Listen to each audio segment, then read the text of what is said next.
Good evening sir.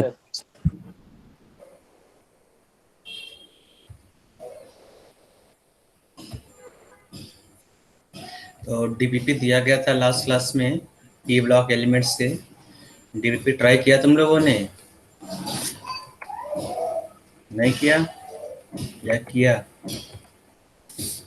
DPP try किया? No आवाज sir. नहीं किया, क्यों? क्यों ट्राई नहीं किया बेटा? सर देखा नहीं ऐप पे। क्लास के बाद ही मैंने बता, क्लास के टाइम ही मैंने बता दिया था डीपीपी अपलोड हुआ है। ठीक है, तो अभी नहीं किया तो कर लेना। ठीक है, तो डीपीपी 4 डीपीपी अपलोड हुआ पी ब्लॉक एलिमेंट्स के। जितने भी ग्रुप है, ग्रुप 15, 16, 17 और 18, चारों ग्रुप का जो क्वेश्चन है डाला गया है, तो केयरफुली क्वेश्चन करना। Okay sir. ठीक है, आसानी से हो जाता, टाइम में लगेगा आधे घंटे के अंदर चारों डीपीपी हो जाएंगे, क्योंकि थ्योरेटिकल है, कुछ भी कैलकुलेशन नहीं है। ठीक है, तो एक डीपीपी को सॉल्व करने में तुम्हें 5 या 10 मिनट लगेंगे। 5 से 10 मिनट में एक डीपीपी सॉल्व हो जाएगा। 4 डीपीपी मतलब कि आधे घंटे से कम टाइम में से पूरा डीपीपी कंप्लीट हो जाएगा। तो क्लास के बाद बैठकर जो है, पहले एक बार क्या करना, डीपीपी करने से पहले जो पी ब्लॉक एलिमेंट से एक बार उसको थोड़ी देख लेना। ठीक है, जो भी पढ़ाया गया है उसको एक बार रिवाइज करने के बाद डीपीपी को सॉल्व करना, तब मजा आएगा। ठीक है, बिना तुम देखे कोशिश करो कि तुम्हें दोबारा पलट कर देखना ना पड़े कि इसका आंसर क्या है। इस तरह से तुम डीपीपी को सॉल्व करना। Yes sir. यहाँ पर दिया गया है ना। तो लास्ट क्लास में ये हिस्ट्री कलर उठा लिया, लेवल उठाइए है क्लास 12। एक मिनट बेटा,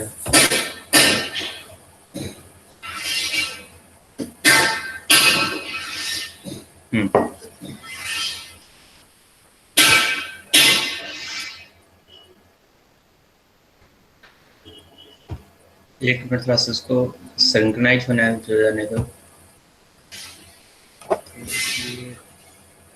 सिंक नहीं हुआ है। तो तुम लोगों का तैयारी कैसे चल रहा है बेटा? कुछ नोटिफिकेशन आया एनटी की तरफ से? एग्जाम कब होगा, कैसे होगा?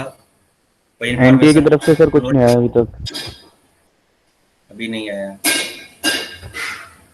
तो लगातार अपडेट करते रहना तुम लोग कि कब क्या हो रहा है, क्या इन्फॉर्मेशन आ रहा है। ठीक है, तो इसको भी देखते रहना। साथ में पहला काम तो तुम्हारा पढ़ाई है, क्योंकि बाकी ये सब इन्फॉर्मेशन तो मिल ही जाएगा, यहाँ से भी मिल जाएगा जैसे कोई नोटिफिकेशन आएगा तो। ठीक है, तैयारी तुम्हारा करना ही मेन तुम्हारा काम है इस समय फिलहाल। टेस्ट में क्या आएगा इस बार? अच्छा, टेस्ट भी होने वाला है? Yes sir. तो टेस्ट में पी ब्लॉक एलिमेंट्स आएगा पूरा, केवल पी ब्लॉक, क्योंकि पी ब्लॉक पूछा नहीं गया है किसी भी टेस्ट में, या पूछा गया है इसके पहले सर किसी नहीं टेस्ट में पूछा पूछा गया गया था? सर। नहीं पूछा गया, तो पी ब्लॉक एलिमेंट्स पूरा आएगा। ठीक है सर N2 तक पूछा था। नाइट्रोजन पूछा गया था।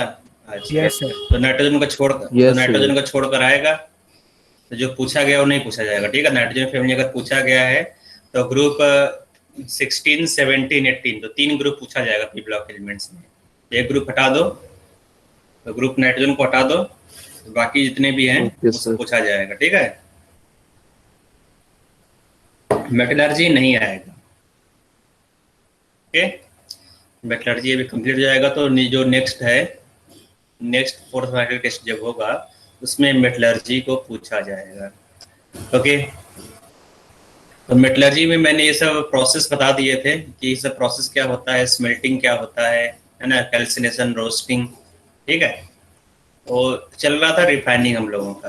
तो रिफाइनिंग में हम लोगों ने पढ़ लिए थे लिक्वेशन क्या होता है, डिस्टिलेशन क्या होता है, electrolysis, vapour phase refining, zone refining, ये बताना है। जोन रिफाइनिंग और फ्रैक्शनल डिस्टिलेशन। तो वेपर फेज हो गया बेटा मंड प्रोसेस, वन सर्कल हो गया था ना, ये वन सर्कल प्रोसेस एंड मंड प्रोसेस, ये वेपर फेज रिफाइनिंग में था। ठीक है, तो यहाँ पर एक डायग्राम बना हुआ है और उसके ऊपर लिखा हुआ है zone refining, the fractional crystallisation. तो ये फ्रैक्शनल क्रिस्टलाइजेशन मेथड पर काम करता है। तो बहुत जरूरी बेटा, इसका यूज कब करोगे, क्यों करोगे? तो यहाँ पर जो हाई प्योरिटी एलिमेंट है, जिसका प्योरिटी बहुत ज़्यादा चाहिए, उन सब एलिमेंट का रिफाइनिंग इस मेथड से किया जाता है। जैसे सिलिकॉन, जर्मेनियम, गैलियम, इन सब एलिमेंट का यूज तुम सेमी कंडक्टर में करते हो, तो इसका प्योरिफिकेशन जोन रिफाइनिंग मेथड से किया जाता है। ठीक है, तो इसमें देखो क्या होता है कि एक इनर्ट एटमॉस्फेयर होता है। देखो यहाँ लिखा हुआ नोबल गैस एटमॉस्फेयर, तो ये इनर्ट एटमॉस्फेयर है, यहाँ पे इनर्ट गैस भरा रहता है। और इसके अंदर जो रॉड दिख रहा है बेटा, ये रॉड तुम्हारा है जिसको रिफाइन करना है, मेटल का रॉड है, इसी मेटेलिक रॉड को रिफाइन किया जाता है। नीचे जो सर्कल तुम्हें गोल गोल दिख रहा है, एक्चुअली सर्कल नहीं है, क्वाइल है, इस तरह से, है ना। ये जो है इस तरह से क्वाइल होता है, इस तरह से उसके ऊपर, है ना, आगे पीछे लगा रहेगा। ये क्वाइल है, इंडक्शन क्वाइल है। जब यहाँ पे इलेक्ट्रिसिटी फ्लो कराओगे तो जो इंडक्शन क्वाइल है उसमें करंट रहेगा, तो जहां पे इंडक्शन क्वाइल होगा वो पार्ट, जो रॉड है, रॉड का वो पार्ट मेल्ट हो जाएगा। तो अब ये जो इंडक्शन क्वाइल है वो मूवेबल है, वो धीमे धीमे मूव करता है। पहले क्या होगा कि जो इंडक्शन क्वाइल था, इंडक्शन क्वाइल यहाँ पे कॉर्नर पर रहेगा, ठीक है, इस कॉर्नर पर इंडक्शन क्वाइल रहेगा, और धीमे धीमे से इंडक्शन क्वाइल को आगे या पीछे मूव करोगे। तो चलिए यहाँ पर इस साइड से यहाँ पर रखा गया है, यहाँ से इस साइड को मूव करा रहे हो। जहां जहां इंडक्शन कॉइल मूव करेगा वहां वहां मेटेलिक रॉड लिक्विफाई हो जाएगा, और जो लिक्विड स्टेट है, जो लिक्विड मेटल है, वहां पर इम्प्योरिटी सॉलिड स्टेट से ज्यादा हो, जो सॉलिड में इम्प्योरिटी है वो लिक्विड फेज में आ जाएगा।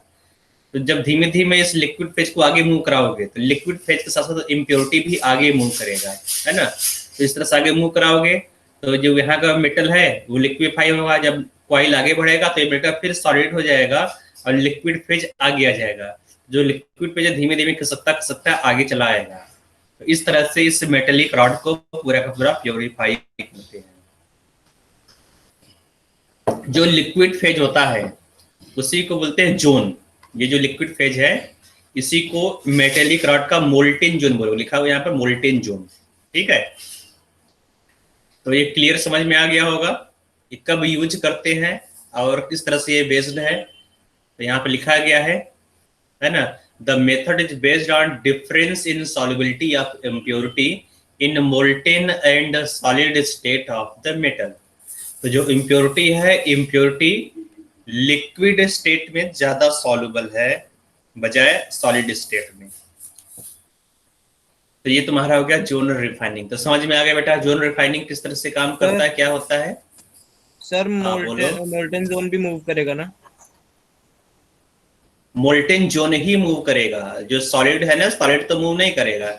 जब तुम कॉइल को आगे धीरे धीरे खिसकाओगे ना, बहुत ही स्लोली आगे जाएगा।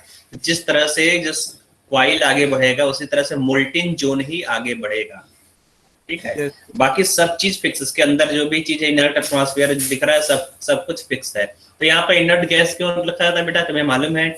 जब मेल्ट होगा तो अगर मान लो यहाँ पर ऑक्सीजन है और यहाँ पर जब तुम कॉइल को यहाँ लगाओ, करंट फ्लो कराओगे तो उसका टेम्परेचर बढ़ जाएगा। तो हाई टेम्परेचर पर ऑक्सीजन इस मेटेलिक रॉड से रिएक्ट करके इसको ऑक्साइड में कन्वर्ट कर देगा, क्योंकि जो एलिमेंट्स यहाँ पर सिलिकॉन, जर्मेनियम, गैलियम है ना, उसका रिएक्टिविटी ज्यादा होता है। इससे बचने के लिए यहाँ पर तुमने नोबल गैस डाल दिया, ठीक है बेटा। चलो आगे चलते हैं। यहाँ पर इसका स्क्रीन शॉट ले लिया होगा। तो हम लोग पढ़ना है क्रोमेटोग्राफिक मेथड्स। तो क्रोमेटोग्राफिक मेथड्स में कुछ पॉइंट्स यहाँ लिखा गया है, तो उस पॉइंट्स को पहले देख लेते हैं। नंबर 1 पॉइंट्स जो है इसमें लिखा है, this method is based on principle that a component of mixture are differently absorbed on an absorbent. तो अगर मान लो तुमने 2-3 सब्सटेंस ले लिया, सब्सटेंस ए और सब्सटेंस बी, और इसको तुम किसी एब्जॉर्बेंट के ऊपर पास करा रहे हो, तो जो एब्जॉर्बेंट है दोनों का जो एब्जॉर्प्शन बिहेवियर दोनों का अलग अलग होगा। हो सकता है कि जो बी है, बी ज्यादा एब्जॉर्ब हो जाए और जो ए है वो कम एब्जॉर्ब। यहाँ देखो एब्जॉर्ब डी लिखा हुआ, ठीक है, एब्जॉर्ब। तो जो डी ए है, ए का एडजॉर्बिलिटी कम है और बी का एडजॉर्बिलिटी ज्यादा है। तो दोनों का जो एडजॉर्बिलिटी है, जो एडजॉर्प्शन पावर है, वो अलग अलग होगा। तो अगर एडजॉर्प्शन पावर अलग अलग है तभी ये मेथड वर्क करेगा। अगर मान लो दोनों का एब्जॉर्प्शन पावर सेम हो गया, दोनों सेम रेट से एब्जॉर्ब और डिजॉर्ब हो रहे हैं, तो उस केस में ये मेथड वर्क नहीं करेगा। आगे देखो लिखा हुआ है, the mixture is put in a liquid और gaseous medium which is moved through the absorbent. Different components are absorbed at different levels of the column. Later, the absorbed components are removed, eluted by using suitable solvents, eluent. ठीक, eluent लिखा हुआ है, ठीक है, eluents. चलो देख लेते इस मेथड्स को। इसका टाइप्स बताया गया है। जो क्रोमेटोग्राफिक टेक्निक है वो कई टाइप के हो सकते हैं, उसमें से 3 इंपॉर्टेंट एनसीईआरटी में दिया गया है। पहला है पेपर क्रोमेटोग्राफिक, जो तुम लोग क्लास 10th या 11th में कर सकते हो लैब में। बायोलॉजी वाले जो करते हैं 9th 10th में, तुम लोग अगर मौका मिलेगा तो तुम लोग भी कर लेना, ठीक है। तो पेपर क्रोमेटोग्राफी, इसको घर पर भी तुम परफॉर्म कर सकते हो सिंपल पेपर से। दूसरा है कॉलम क्रोमेटोग्राफिक, जो तुम घर पर परफॉर्म नहीं कर सकते, इसके लिए कुछ सब्सटेंस चाहिए। गैस क्रोमेटोग्राफी काफी कॉम्प्लिकेटेड है, इसको तो तुम जो है लैब में भी एक्सपेरिमेंट परफॉर्म नहीं कर पाओगे, इसके लिए जो है हाई एंड लैब चाहिए गैस क्रोमेटोग्राफी के लिए। तो सबसे सिंपल है पेपर क्रोमेटोग्राफी, फिर डिफिकल्ट होगा बेटा कॉलम, और सबसे ज्यादा कॉम्प्लिकेटेड है गैस क्रोमेटोग्राफी, जो मैंने भी नहीं किया अभी तक, ठीक है। तो देखो यहाँ पर डायग्राम में, तो डायग्राम में मैं ये वाला बता रहा हूँ, ये जो तुम्हारा है ये कॉलम क्रोमेटोग्राफी है ना, ये जो तुम दिख रहे हो ये कॉलम क्रोमेटोग्राफी है, और ये जो है इंडस्ट्रियल मेथड है, इसी कॉलम क्रोमेटोग्राफी का इंडस्ट्रियल बनाया हुआ है फ्लो चार्ट।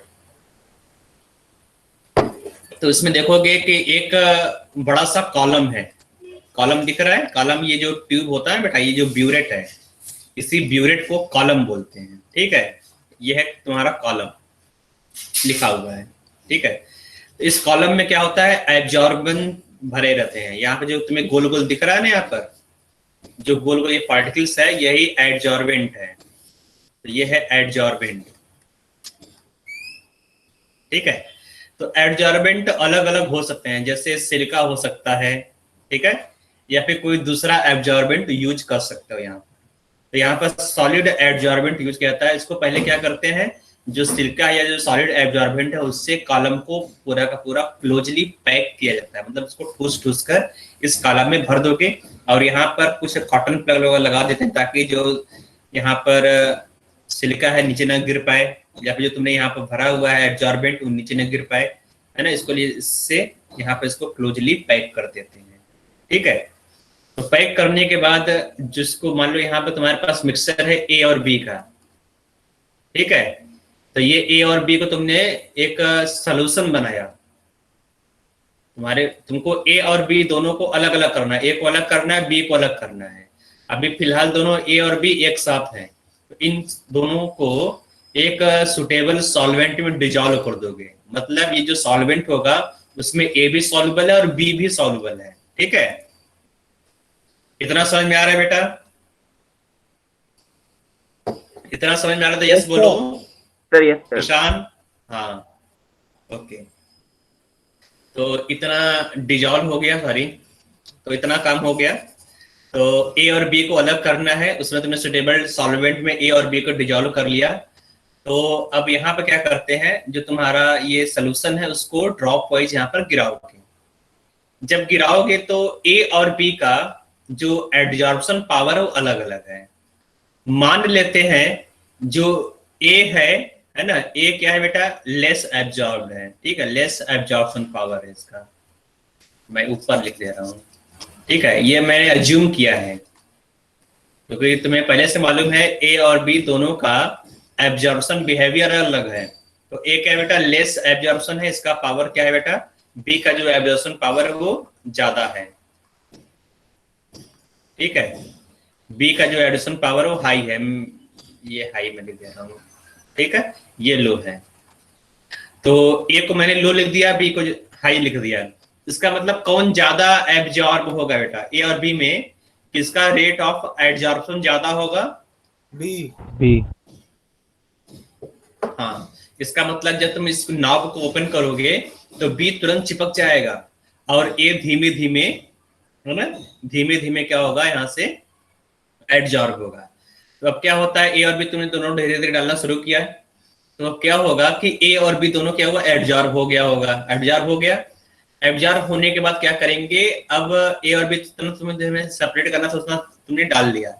अब देखो नीचे से जो सॉल्वेंट है, सॉल्वेंट बाहर निकल आया है, ठीक है। जो ए और बी है वो कहीं पर एब्जॉर्ब हो गए, यहाँ पर, यहाँ पर, यहाँ पर, ठीक है। अभी सेपरेट नहीं हुआ है, ये एब्जॉर्ब हुआ है।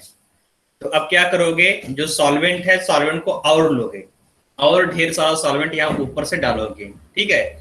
जब सॉल्वेंट को और डालोगे, मोर सॉल्वेंट डालोगे यहाँ पर, सॉल्वेंट जब एल्यूट करोगे, जब एल्यूटेंट यहाँ पर डालते हैं, तो क्या होगा, जो सॉल्वेंट है अपने साथ लेस एब्जॉर्ब मटेरियल को इल्यूट कराएगा, मतलब यहाँ पर नीचे गिराएगा, ठीक है। तो जिसका रेट ऑफ एब्जॉर्प्शन कम होगा, जो कम एब्जॉर्ब होगा सिलिका पर, वो धीमे धीमे नीचे आएगा, है ना। तो अब बताओ, यहाँ पर दो बैंड दिख रहा है, यहाँ पर एक ये वाला तुम्हारा बैंड है, बैंड 1, बैंड 2। तो बैंड 1 और बैंड 2 में कौन ज्यादा नीचे बेटा, 2 वाला ज्यादा नीचे, यहाँ पर 2 में ले दे रहा हूँ, ये 1 है, ठीक है। तो 1 और 2 में ए और बी कौन सा होगा, बसते बेटा। तुमने ऊपर से, हाँ, तुमने ऊपर से सॉल्वेंट रन किया। जब सॉल्वेंट रन करोगे तो जिसका एब्जॉर्प्शन रेट ज्यादा होगा वो तो डिजॉर्ब नहीं होगा, जो इजिली डिजॉर्ब हो जाए तो वो नीचे आएगा ना। जिसका एब्जॉर्प्शन पावर कम होगा वो धीमे धीमे बहकर नीचे आ जाएगा। समझ में आ रहा है बेटा? जब तुम सॉल्वेंट फ्लो कराओगे तो सॉल्वेंट के साथ जिसका रेट ऑफ एब्जॉर्प्शन कम है वो धीमे धीमे बाहर निकल आएगा। तो किसका रेट ऑफ एब्जॉर्प्शन कम है बेटा? ए का, है ना। इसका मतलब जो ए है, जो लेस एब्जॉर्ब हो रहा है, वो धीमे धीमे बहकर नीचे गिरने वाला होगा, ठीक है। जिसका रेट ऑफ यहाँ पर सॉल्वेंट, सुटेबल सॉल्वेंट लेना होता है, तुम्हें सॉल्वेंट देखना पड़ेगा जिसमें ए और बी दोनों डिजॉल्व हो जाए। हो सकता है वो ईथर हो सकता है वो बेंजीन हो सकता है वो वाटर भी, ठीक है, वाटर भी हो सकता है सॉल्वेंट, ठीक बेटा, जिसमें ए और बी दोनों मटेरियल डिजॉल्व हो जाए इजीली। और एब्जॉर्बेंट भी कुछ भी होगा।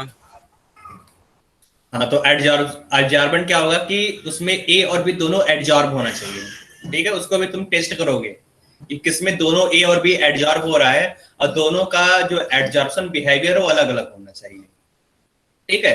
तब जब यहाँ अब तुम्हें क्लियर समझ में आ गया होगा, इसमें और सॉल्वेंट डालोगे तो क्या होगा, धीमे धीमे जो बैंड नीचे आएगा, तो सबसे पहले जो बैंड ए है वो निकल आएगा। जब इसमें और सॉल्वेंट को रन करोगे, जो बैंड ए है वो निकल आएगा बीकर के साथ। Yes sir. फिर यहाँ पर दूसरा बीकर लगाओगे, सेकंड बीकर लगाओगे, और सॉल्वेंट डालोगे तो नेक्स्ट सॉल्वेंट के साथ जो सेकंड बैंड है वो भी सेपरेट आउट हो जाएगा, ठीक है। इतना समझ में आ गया बेटा? सर मतलब ये बैंड किस चीज का बना होगा? ये जो तुम्हारा ए और बी है ना, ए और बी का बैंड होगा यहाँ पर। तो यहाँ पर जो ए बैंड ए है, यहाँ पर जो तुमने ए लिया है ना, ए और बी, यहाँ पर बी एडजॉर्ब हुआ है, ठीक है, बी एडजॉर्ब हुआ है, और यहाँ पर ए एडजॉर्ब हुआ है, ठीक है सर। तो जब तुम सॉल्वेंट, सुनो पहले सुन लो, जब यहाँ पर सॉल्वेंट रन करोगे तो ए और बी देखो दोनों ही एडजॉर्ब हुआ है यहाँ पर सिलिका पर। जब तुम सॉल्वेंट रन करोगे तो सॉल्वेंट के साथ साथ जो तुमने एडजॉर्ब, बेटा जो एडजॉर्प्शन फिनोमिना है ना, एडजॉर्प्शन और डिजॉर्प्शन दोनों एक साथ होता है बेटा। जो मॉलिक्यूल एडजॉर्ब हुआ है वो डिजॉर्ब भी होगा, वहां से निकलेगा भी। यस सर, है ना। तो एडजॉर्प्शन होने के बाद डिजॉर्प्शन होगा। तो जो एडजॉर्ब हुआ है, जब तुम सॉल्वेंट रन करोगे डिजॉर्ब होगा और नीचे आएगा, नीचे फिर एडजॉर्ब होगा, फिर डिजॉर्प्शन होगा, है ना बेटा। एडजॉर्प्शन डिजॉर्प्शन चलता रहेगा। तो धीमे धीमे जो ऊपर था पहले बैंड, वो धीमे धीमे नीचे आता चला जाएगा। तो जिसका एब्जॉर्प्शन रेट का जो कम एडजॉर्ब होगा वो तेजी से नीचे फ्लो कराएगा, नीचे फ्लो करेगा। ऐसे ए का रेट ऑफ एब्जॉर्प्शन कम है, तो डिजॉर्ब होने के बाद उसको टाइम लगेगा एब्जॉर्ब होने में, जब टाइम लगेगा तो सॉल्वेंट के साथ नीचे पहुंच जाएगा कॉलम में ए।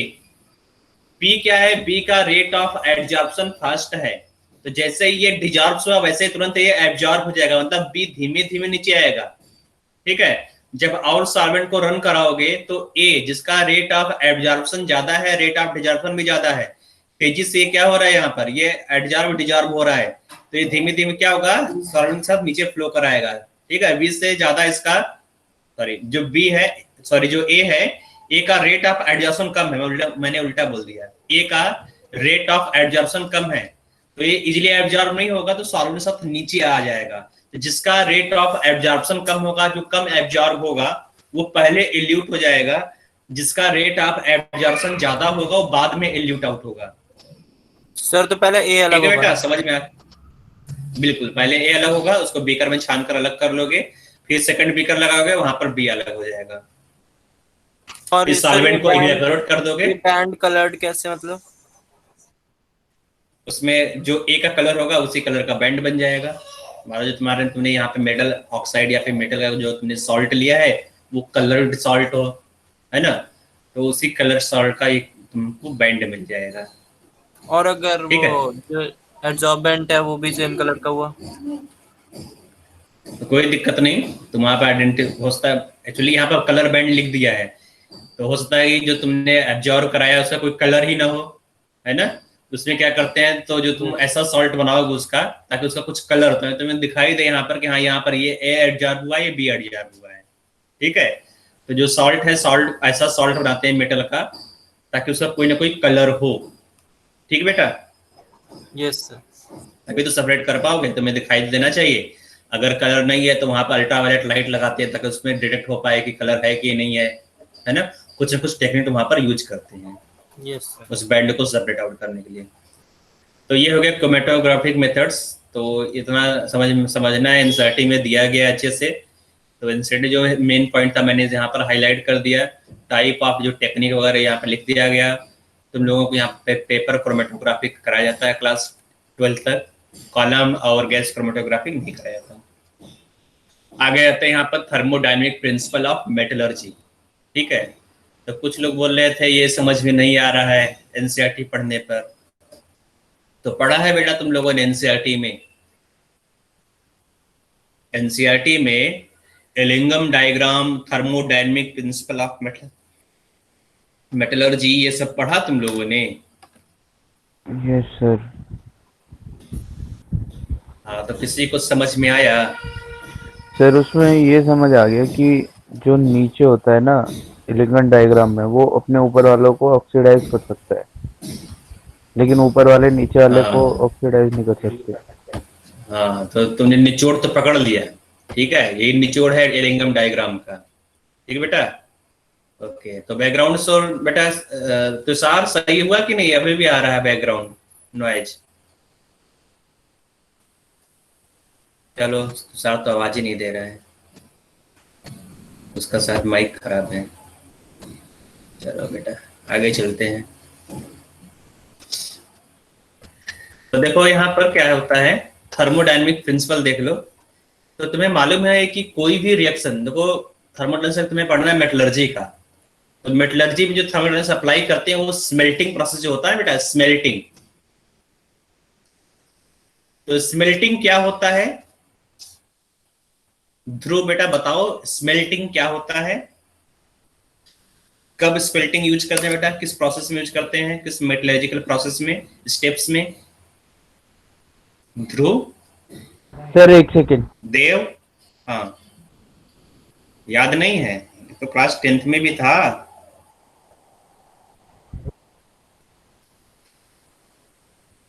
स्मेल्टिंग कब यूज करते हैं? किस लिए स्मेल्टिंग यूज करते हैं?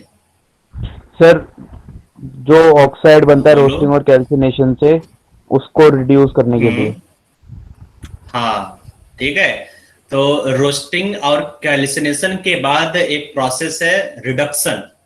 तो रिडक्शन हम लोग यहाँ पर स्मेल्टिंग, जो रिडक्शन होता है ब्लास्ट फर्नेस में अगर रिडक्शन हो रहा है तो उसको स्मेल्टिंग बोलते हैं।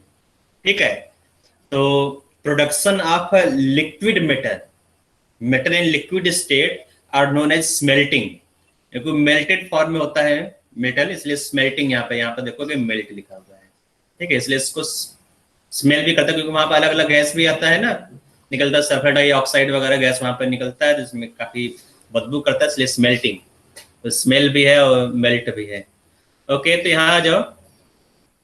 तो जो स्मेल्टिंग प्रोसेस है, स्मेल्टिंग में मेटल ऑक्साइड को रिड्यूस करना है मेटल में, ठीक है, मेटल में रिड्यूस करना होता है मेटल ऑक्साइड को, ठीक है। तो इसी प्रोसेस में जो थर्मोडायनामिक प्रिंसिपल वो यूज होता है। तो तुम्हें मालूम है कि जो मेटल सल्फाइड था या मेटल कार्बोनेट था, मेटल सल्फाइड मेटल कार्बोनेट तुमने रिड्यूस नहीं किया, पहले मेटल सल्फाइड को तुमने मेटल ऑक्साइड में कन्वर्ट किया, मेटल कार्बोनेट को भी मेटल ऑक्साइड में कन्वर्ट किया। क्यों, ऐसा क्यों किया बेटा? मेटल सल्फाइड को मेटल ऑक्साइड में क्यों ऑक्साइड को रिड्यूस करना ज्यादा इजी होता है। हाँ, क्योंकि ऑक्साइड को रिड्यूस करना इजी होता है as compare to the sulphide and carbonates. अगर कार्बोनेट और सल्फाइड को रिड्यूस करोगे तो बहुत ज्यादा टेम्परेचर चाहिए, वो एफिशिएंट नहीं होता, इकोनॉमिकली जो है एफिशिएंट मेथड नहीं है। इसलिए यहाँ पर पहले ऑक्साइड में कन्वर्ट कर देते हैं मेटल को, फिर उसके बाद उसका हम लोग रिडक्शन करते हैं, ठीक है। तो अब रिडक्शन के लिए मेथड तुम यूज कर रहे हो, MO मेटल ऑक्साइड है, मेटल ऑक्साइड को तुमने ऑक्सीजन में कन्वर्ट कर दिया, तो ये रिएक्शन होगा या नहीं होगा? क्या ये होगा बेटा? कैसे मालूम चलेगा ये रिएक्शन होगा? इसके लिए तुम डेल्टा जी पढ़ते हो, ठीक है। So delta G is equal to delta H minus T delta S। तो डेल्टा जी क्या होता है? डेल्टा जी बोलो, यूजफुल वर्क होता है कि नहीं? डेल्टा जी गिव्स एनर्जी, ठीक है, ये यूजफुल वर्क है, ठीक है, यूजफुल वर्क में लिख दे रहा हूं। डेल्टा H क्या बेटा? ये है total energy, total heat energy, हाँ, टोटल एनर्जी। और T डेल्टा S क्या होता है? रैंडम एनर्जी, ठीक है, जो एनर्जी वेस्ट हो जा रहा है, रैंडम एनर्जी। तो टोटल एनर्जी में से अगर रैंडम एनर्जी को सेपरेट कर दोगे तो उतना ही एनर्जी तो यूजफुल वर्क में कन्वर्ट हो पाएगा, है ना। तो ये है डेल्टा जी। सो डेल्टा जी कब, सॉरी, कोई भी रिएक्शन कब फिजिबल होगा? जब डेल्टा जी नेगेटिव हो। अगर डेल्टा जी नेगेटिव, हाँ, अगर डेल्टा जी नेगेटिव हो जाए तो रिएक्शन फिजिबल होगा, हो जाएगा, ठीक है। तो डेल्टा जी से हम लोग निकालते हैं। तो मान लो किसी भी मेटल ऑक्साइड, कोई मेटल ऑक्साइड कोई रिएक्शन है जहां पर डेल्टा जी नेगेटिव आ गया, तो अगर वो डेल्टा जी नेगेटिव है तो ऑटोमेटिक क्या होगा? उस मेटल को तुम रिड्यूस कर दोगे, तुम ओपन छोड़ दोगे, है ना, हवा पानी लगेगा उसको, मेटल ऑटोमेटिक रिड्यूस हो जाएगा, ठीक है। जैसे बहुत ही लेस रिएक्टिव जो मेटल है, जैसे प्लेटिनम हो गया, गोल्ड हो गया और सिल्वर हो गया। तो गोल्ड, प्लेटिनम, सिल्वर के जो ऑक्साइड है, इसको थोड़ा सा छोड़ दोगे एयर में, है ना, तो ये ऑटोमेटिक रिड्यूस हो जाएंगे, क्योंकि यहाँ पर जो डेल्टा जी है, एक टेम्परेचर के बाद डेल्टा जी यहाँ पर नेगेटिव आ जाएगा, ठीक है। उसका जो मेटल ऑक्साइड है, मेटल ऑक्साइड का डेल्टा जी पॉजिटिव होता है, ठीक है। तो जो नोबल मेटल है, इसलिए नोबल मेटल ग्राउंड के अंदर, है ना, अर्थ के अंदर तुम्हें नेटिव स्टेट्स में मिलते हैं। तो नेटिव स्टेट मतलब क्या हुआ? ये कंबाइंड फॉर्म में नहीं, जो ओर्स है और अलग अलग स्टेट में, हाँ, अलग अलग स्टेट में एग्जिस्ट करते हैं। जैसे ओर हो गया सल्फाइड और ऑक्साइड ओर, तो सल्फाइड ओर तुम्हें मालूम है ना, उस तरह से ऑक्साइड ओर होता है, कार्बोनेट ओर होता है, हाइड्रोक्साइड ओर होता है, हाइलाइट्स ओर होते हैं, ठीक है। और कुछ मेटल ऐसे होते हैं जो कंबाइंड फॉर्म में नहीं होते, नेटिव स्टेट्स में होते हैं। तो जो क्वाइन एज मेटल्स हैं या फिर जिसका रिएक्टिविटी बहुत कम है, वो नेटिव स्टेट में एग्जिस्ट करते हैं। तो जो नेटिव स्टेट का जो मेटल है, जैसे सिल्वर हो गया, सिल्वर के ऑक्साइड, है ना, Ag2O हो गया यहाँ पर, या फिर गोल्ड हो गया, ठीक है, Au2O हो गया। इसको ओपन छोड़ दोगे तो क्या होगा बेटा? ये सिल्वर और ऑक्सीजन में कन्वर्ट हो। ये रिएक्शन एक टेम्परेचर पर, ऐसा नहीं हर एक टेम्परेचर, तुम रूम छोड़ दोगे तो रूम टेम्परेचर नहीं होगा, थोड़ा बहुत ना टेम्परेचर इसको चाहिए, है ना। कुछ टेम्परेचर के बाद ये रिएक्शन फिजिबल, यहाँ पर तुम्हें अलग से कोई रिड्यूसिंग एजेंट डालने की जरूरत नहीं है, ठीक है। तो Au प्लस O2 इस तरह से ये ऑटोमेटिक रिड्यूस हो जाएगा। लेकिन मोस्टली अगर इस मेटल को छोड़ दिया जाए तो मोस्टली बहुत सारे ऐसे मेटल्स हैं, ठीक है, ढेर सारे ऐसे मेटल्स हैं जिसमें ये रिएक्शन यहाँ पर जो MO plus M plus O2 ये जो रिएक्शन है रिडक्शन का, ये इसमें डेल्टा जी पॉजिटिव है। डेल्टा जी क्या है बेटा? पॉजिटिव।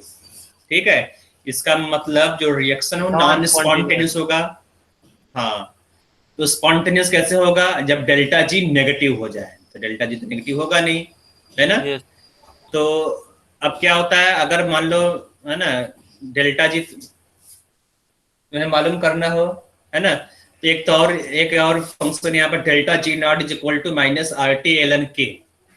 डेल्टा जी क्या है? वो हर एक कंसंट्रेशन पर वैलिड है, लेकिन जो डेल्टा जी नॉट है, डेल्टा जी नॉट यहाँ पर जो तुमने कंसंट्रेशन है या जो एक्टिव मास है 1 होता है ना, इसलिए हम लोग यहाँ पर जो कैलकुलेशन करेंगे वो डेल्टा जी नॉट के टर्म्स में करेंगे। और डेल्टा जी नॉट का फॉर्मूला क्या होता है?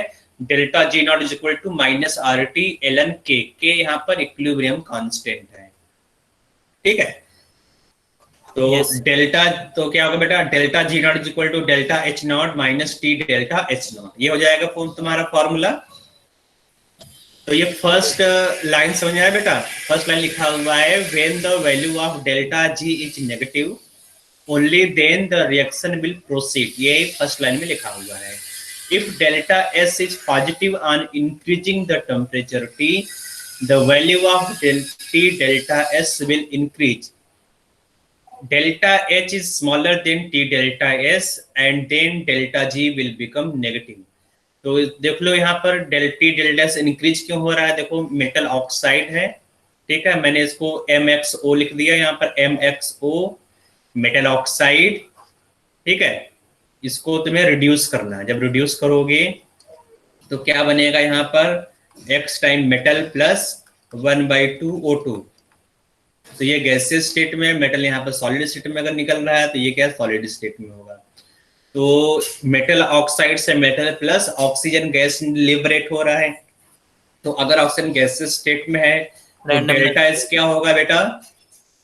तो डेल्टा एस यहाँ पर ग्रेटर देन 0 होगा, पॉजिटिव होगा। तो वही लिखा हुआ है डेल्टा एस यहाँ पर क्या है? Delta S is positive. इस पूरे रिएक्शन में डेल्टा एस पॉजिटिव है। ठीक है, और रिएक्शन क्या है बेटा? देखो ये कंबशन रिएक्शन को उल्टा है कि नहीं? अगर इसका उल्टा कर दो, metal plus oxygen gives metal oxide, ये कंबशन रिएक्शन है। कंबशन रिएक्शन क्या होता है? एक्सोथर्मिक। एक्सोथर्मिक होता है ना कंबशन रिएक्शन।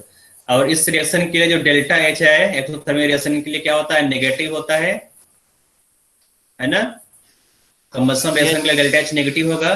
तो ये उसका उल्टा दिया गया, देखो कंबशन रिएक्शन का उल्टा दिया गया है। तो अगर यहाँ डेल्टा एच नेगेटिव है तो यहाँ पर उल्टा रिएक्शन के लिए डेल्टा एच पॉजिटिव हो जाएगा। यहाँ पर जो डेल्टा एच है वो हो जाएगा पॉजिटिव। तो समझ आ गया बेटा कि डेल्टा एच पॉजिटिव होगा और delta S delta S positive होगा और डेल्टा कुछ गड़बड़ बोल दिया क्या सर? दोनों पॉजिटिव होंगे। अच्छा, दोनों पॉजिटिव दिया गया है, ठीक है, दोनों पॉजिटिव होंगे, डेल्टा एस भी पॉजिटिव और डेल्टा एच भी पॉजिटिव। तो डेल्टा जी कब नेगेटिव होगा? Delta H minus T delta S, है ना? इसका मतलब ये भी पॉजिटिव है और ये भी पॉजिटिव है, दोनों टर्म पॉजिटिव है। तो अगर टी डेल्टा एस का वैल्यू ज्यादा हो जाए डेल्टा एच से, ठीक है, तो ओवरऑल नेगेटिव हो जाएगा। छोटे में से बड़े वाले को सब्ट्रैक्ट कराओगे तो नेगेटिव आएगा रिजल्ट। इसका मतलब जो सेकंड टर्म है उसको बढ़ाना, इंक्रीज करना है। तो सेकेंड टर्म कैसे इंक्रीज होगा? जब तुम टेम्परेचर को बढ़ाओगे, ठीक है। तो इसका मतलब अगर किसी रिएक्शन को कराना, रिड्यूस कराना, तो वहां पर तुम्हें टेम्परेचर को बढ़ाना पड़ेगा। इसीलिए जो स्मेल्टिंग प्रोसेस है उसमें टेम्परेचर बहुत हाई होता है, 1000 डिग्री सेल्सियस, 2000, 3000, है ना, बहुत ज्यादा टेम्परेचर होता है। ठीक है, तो यहाँ पर टेम्परेचर का ये रोल होता है। तो अब देखो, जब तुम टेम्परेचर बढ़ा रहे हो तो टेम्परेचर बढ़ाने के लिए तुम्हें क्या चाहिए? तुम्हें फ्यूल चाहिए, तुम्हें इलेक्ट्रिसिटी चाहिए, है ना? इतना तो मालूम है। टेम्परेचर कैसे इंक्रीज होगा?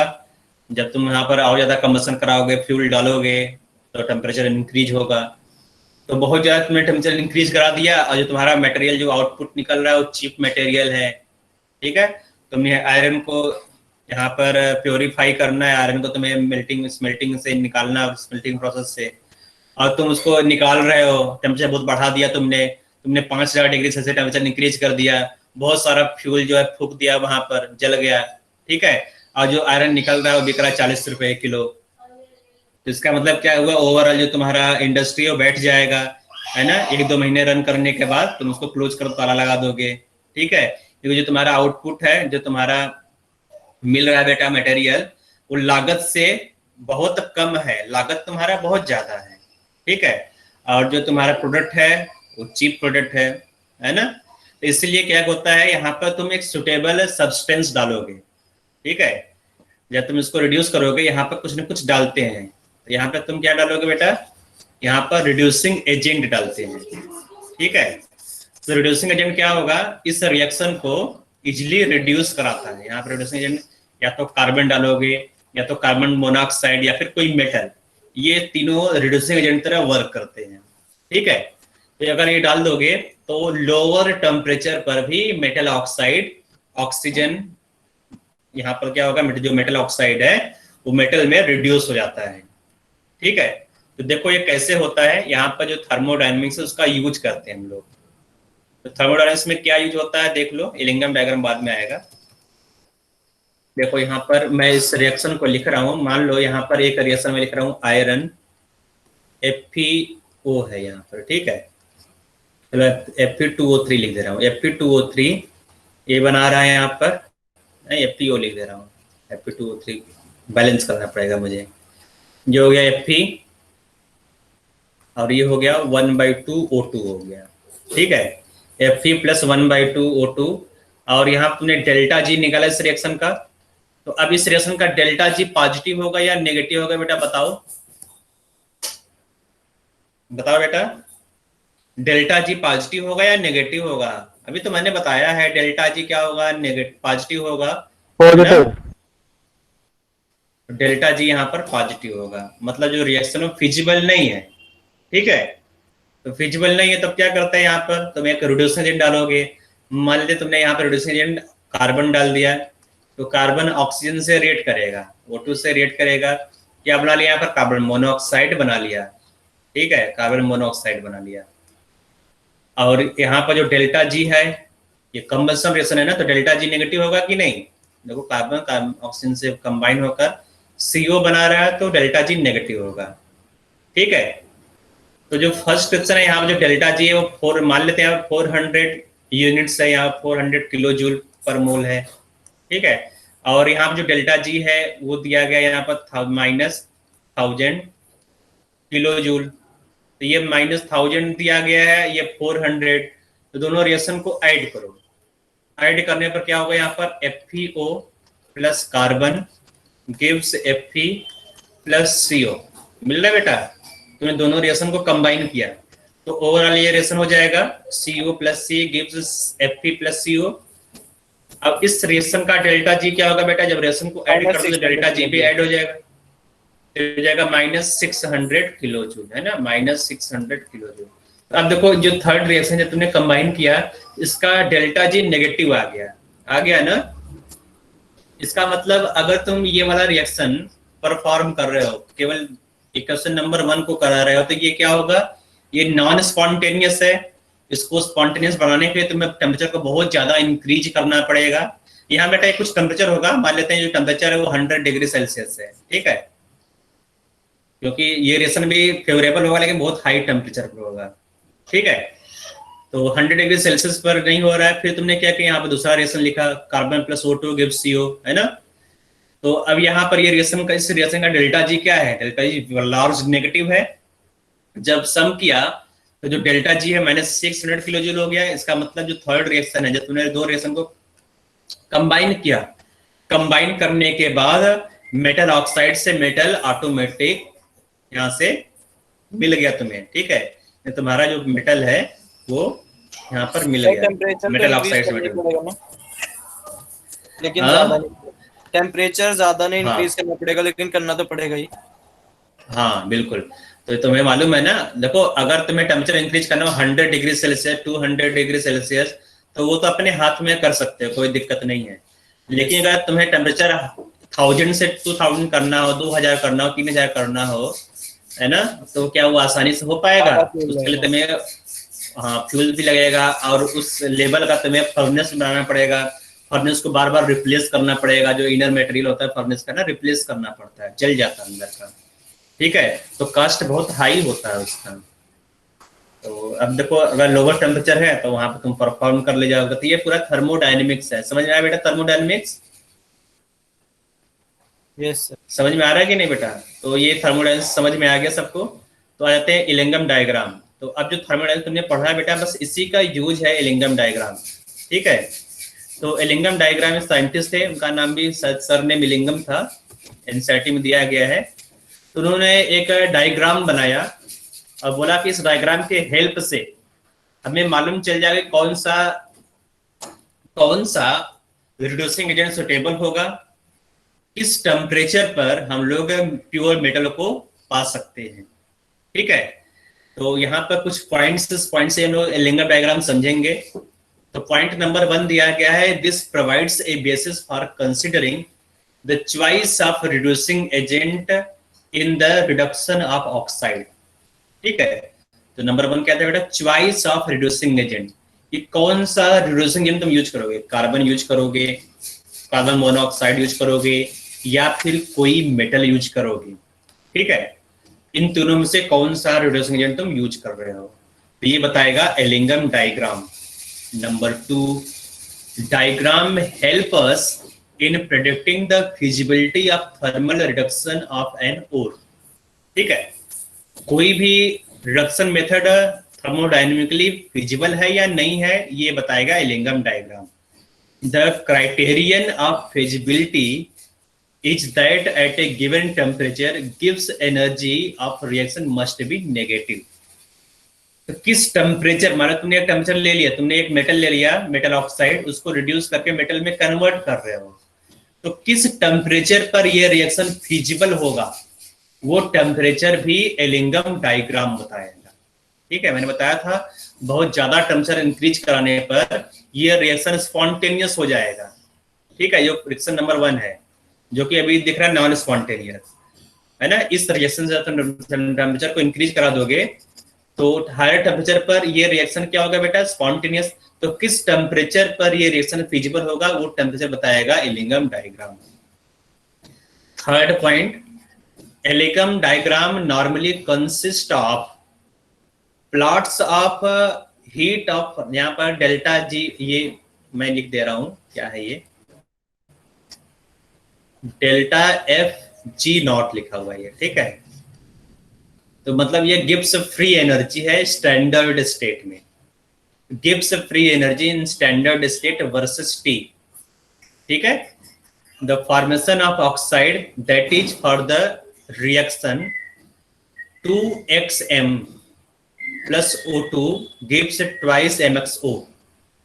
तो ये क्या बेटा, heat of formation of metal oxide, ये है heat of formation of metal oxide, ठीक है। फोर्थ पॉइंट, तो यहाँ पे जो एलिंगम डायग्राम है उसमें y एक्सिस पर क्या होगा बेटा, heat of formation of delta जी, और x एक्सिस पर क्या होगा, टेम्परेचर होता है। तो ये यहाँ पर इस थर्ड पॉइंट में बताया गया है। तो delta F G not versus T, ये होगा एलिंगम डायग्राम, ठीक है। एलिंगम डायग्राम में मेटल ऑक्साइड नहीं होता है, मेटल ऑक्साइड तुम्हें नहीं मिलेगा, उसका उल्टा रिएक्शन लिखा रहता है। देखो तुम्हें क्या करना है, तुम्हें मेटल ऑक्साइड से मेटल निकालना है, ठीक है। जबकि यहाँ पर मेटल से मेटल ऑक्साइड बना रहे हो, तो हीट ऑफ फॉर्मेशन पर मोल ऑफ O2 होता है बेटा। यहाँ पर हीट ऑफ फॉर्मेशन जो होगा पर mole of O2, heat of formation पर मोल ऑफ O2, मतलब O2 1 मोल होना चाहिए यहाँ पर, ठीक है। पर मोल ऑफ O2 मतलब जितना भी रिएक्शन देखोगे उसमें ऑक्सीजन का कोफिशिएंट 1 होगा। मेटल, मेटल ऑक्साइड 1 2 3 4 कुछ भी हो सकता है, फ्रैक्शन भी हो सकता है, लेकिन ऑक्सीजन 1 मोल लेना है, ठीक है। तो हीट ऑफ फॉर्मेशन पर mole of O2। Point 4, each plot is a straight line. जो प्लॉट तुम देखोगे, मैं नीचे थोड़ा सा एलिंगम डायग्राम दिखा दे रहा हूं, ठीक है। इस तरह से कुछ एलिंगम डायग्राम होगा, ठीक है। फिर से देख लो यहाँ पर एलिंगम, थोड़ा सा मैं इसको इनलार्ज कर ले रहा हूं। तो हाँ, देखोगे कि जो एलिंगम डायग्राम है, ये तुम्हारा मेटल हो गया, जिससे तुमने कॉपर ले लिया, ठीक है, मेटल होगा ये, है ना। अब देखो ऑक्सीजन का कोएफिशिएंट क्या 1 है, यहाँ देखो ऑक्सीजन, जितने भी ऑक्सीजन देख रहे हैं यहाँ पर ऑक्सीजन का कोएफिशिएंट 1 है। मेटल देखो फ्रैक्शन भी हो सकता है, ठीक है, इंटीग्रल भी हो सकता है, जो मेटल ऑक्साइड है वो भी फ्रैक्शन या इंटीग्रल हो सकता है, लेकिन ऑक्सीजन पर मोल ऑफ O2 लेना है यहाँ पर, ठीक है। देखो यहाँ लिखा हुआ है डेल्टा G नॉट पर किलोग्राम पर मोल ऑफ O2, ठीक है। ये मोल इनवर्स मतलब पर मोल ऑफ O2, तो O2 को 1 मोल लेना है, ठीक है। जितने भी यहाँ पर लाइन दिख रहा है, ये लाइन स्ट्रेट लाइन होगा, तो कुछ जगह तुम्हें दिख रहा है बेटा स्ट्रेट लाइन, यहाँ पर आ रहा है स्ट्रेट लाइन, लेकिन यहाँ पर स्लोप चेंज हो गया। देखो इस पॉइंट पर स्लोप चेंज हुआ है, इस पॉइंट के बाद स्लोप, जो जिंक वाला लाइन दिख रहा है यहाँ पर जिंक, यहाँ पर स्लोप चेंज हो गया। तो ये स्लोप क्यों चेंज हो रहा है, तुम्हें मालूम है जहां पर भी फेज चेंज होगा सॉलिड से लिक्विड, अगर सॉलिड है सॉलिड से लिक्विड हो रहा है, फेज चेंज होगा, तो उसमें डेल्टा एस क्या होगा, अब्रप्ट चेंज आएगा। जो डेल्टा एस है उसमें अब्रप्ट चेंज आएगा। डेल्टा तुरंत जो है लार्ज पॉजिटिव हो जाएगा। अगर डेल्टा एस पॉजिटिव हो गया, जो तुम्हारा स्ट्रेट लाइन है उसमें उसका जो स्लोप होगा वो भी चेंज हो जाएगा। तो जहां पर भी फेज चेंज आएगा, देखो यहाँ पर फेज चेंज है, यहाँ पर फेज चेंज है, यहाँ पर तुम्हें दिख रहा होगा फेज चेंज, ठीक है। तो यहाँ पर 3 जगह फेज चेंज दिख रहा है, तो जहां पर भी फेज चेंज होगा वहां पर जो स्लोप हो चेंज हो जाएगा। तो ये नेक्स्ट लाइन लिखा हुआ, यहाँ लिखा हुआ है ना, each plot is a straight line except when some change in phase that is solid to liquid और liquid to gas take place. Solid to liquid मतलब क्या हुआ, मेल्टिंग हो रहा है। लिक्विड टू गैस मतलब क्या हो रहा है बेटा, बॉइलिंग। तो जहां पर बॉइलिंग होगा या मेल्टिंग होगा, वहां पर डेल्टा जी में अब्रप्ट चेंज आएगा। Clear? Yes sir. Yes sir. Next point को देख लो, point 5। There is a point in a curve below which delta G is negative, so MXO is stable. Above this point MXO will decompose on its own। देखो यहाँ पर देखोगे ये है तुम्हारा 0, जो डेल्टा जी है यहाँ पर 0 है, ठीक है। इसके नीचे क्या है बेटा, देखो सब सब -100 200 300 है ना, तो ये नेगेटिव है। यहाँ पर नेगेटिव डेल्टा जी का मतलब क्या हुआ कि जो तुम्हारा ऑक्साइड है, ऑक्साइड नेगेटिव बना रहा है, मतलब जो ऑक्साइड है वो स्टेबल है, ठीक है। डेल्टा जी नेगेटिव मतलब रिएक्शन स्पॉन्टेनियस होगा, मतलब फिजिबल होगा। तो यहाँ तुम देखोगे पूरा जो तुम्हारा डेल्टा जी वो नेगेटिव है ऊपर से लेकर नीचे तक, मतलब जो भी ऑक्साइड तुमने यहाँ बनाया सब के सब ऑक्साइड क्या है, स्टेबल ऑक्साइड है, ठीक है। लेकिन जब तुम इस लाइन को और आगे इंक्रीज कराओगे, यहाँ पे इस तरह को तुम एक्स्ट्रापोलेट करोगे, इतनी भी लाइन सबको एक्स्ट्रापोलेट करोगे, है ना, देखो सबका स्लोप ऊपर ही है, दिख रहा है बेटा सबका स्लोप। तो इसको जब तुम एक्स्ट्रापोलेट करोगे तो ये कहीं ना कहीं 0 वाली लाइन को कट करेगा, है ना। देखो ये 0 लाइन को कट करेगा कि नहीं, 0, delta G is equal to 0, बोलो यस। Yes sir. यस। हाँ, इसका मतलब इस पॉइंट के बाद जो रिएक्शन है वो स्पॉन्टेनियस हो जाएगा, है ना। तो मतलब जब तुम टेम्परेचर नॉन स्पॉन्टेनियस सर, बढ़ाओ, डेल्टा जी नेगेटिव पे होता है ना, स्पॉन्टेनियस। सुनो पहले सुनो बेटा, जब तुम यहाँ पर टेम्परेचर को बढ़ा रहे हो, जब टेम्परेचर को बढ़ाओगे ना, इसका मतलब हायर टेम्परेचर क्या हो रहा है, जो रिवर्स रिएक्शन है। तो यहाँ पर डेल्टा जी क्या है बेटा, नेगेटिव है यहाँ नीचे, है ना, डेल्टा जी नेगेटिव है। तो जो रिवर्स रिएक्शन क्या होगा, रिवर्स रिएक्शन के लिए डेल्टा जी पॉजिटिव होगा कि नहीं? Yes sir. तो मेटल ऑक्साइड इसके से लिए ऑक्साइड नॉन वाला स्पॉन्टेनियस, नॉन स्पॉन्टेनियस है। जब तुम इस टेम्परेचर के ऊपर चले जाओगे तो यहाँ पर पॉजिटिव आ जाएगा, जो डेल्टा जी वो पॉजिटिव है इस समय। इसका जो मेटल ऑक्साइड है वो अनस्टेबल, इस पॉइंट के ऊपर मेटल ऑक्साइड अनस्टेबल है ना, पॉजिटिव। तो उसका जो रिवर्स रिएक्शन होगा, इसका जो रिवर्स अच्छा अच्छा, ठीक है सर, ठीक है ना, वो हाँ जी स्पॉन्टेनियस हो सर, समझ जाएगा। आ गया। यस। मतलब मेटल ऑक्साइड से मेटल का एक्सट्रैक्शन इजी हो जाएगा, ठीक है। तो यही यहाँ पे इस पॉइंट पर लिखा हुआ, देखो there is a point in a curve below which delta G is negative, so MXO is stable. above this point MXO will decompose on its own। तो इस पॉइंट के बाद जो MXO है उसका डिकम्पोजिशन हो जाएगा। लेकिन देख रहे हो बेटा, टेम्परेचर को बढ़ाने पर ये पॉइंट मिलेगा, मान लो तुम्हें आयरन, ये आयरन या फिर अल्युमिनियम को तुम्हें रिडक्शन करना, तो ये तो कोई बहुत ज्यादा टेम्परेचर है, तुम देखोगे तो यहाँ पर 2000 डिग्री सेल्सियस हो गया है ना, तो इसका ऑलमोस्ट डबल या ट्रिपल करना पड़ेगा, 6000 या फिर 4000 के आसपास जो है ये टेम्परेचर तुम्हें मिलेगा। ठीक है, तो इस हाई टेम्परेचर पर ही ये ऑटोमेटिक अपने आप रिड्यूस हो पाएगा। 6 पॉइंट को देखो, 6 पॉइंट लिखा हुआ है, in an Ellingham diagram the plot of delta G not for oxidation of common metals and some reducing agents are given. तो क्लियर है, तो जो यहाँ पे देखोगे तो ये ऑक्सीडेशन हो रहा है, मतलब कंबशन रिएक्शन, कंबशन से मतलब ऑक्सीडेशन।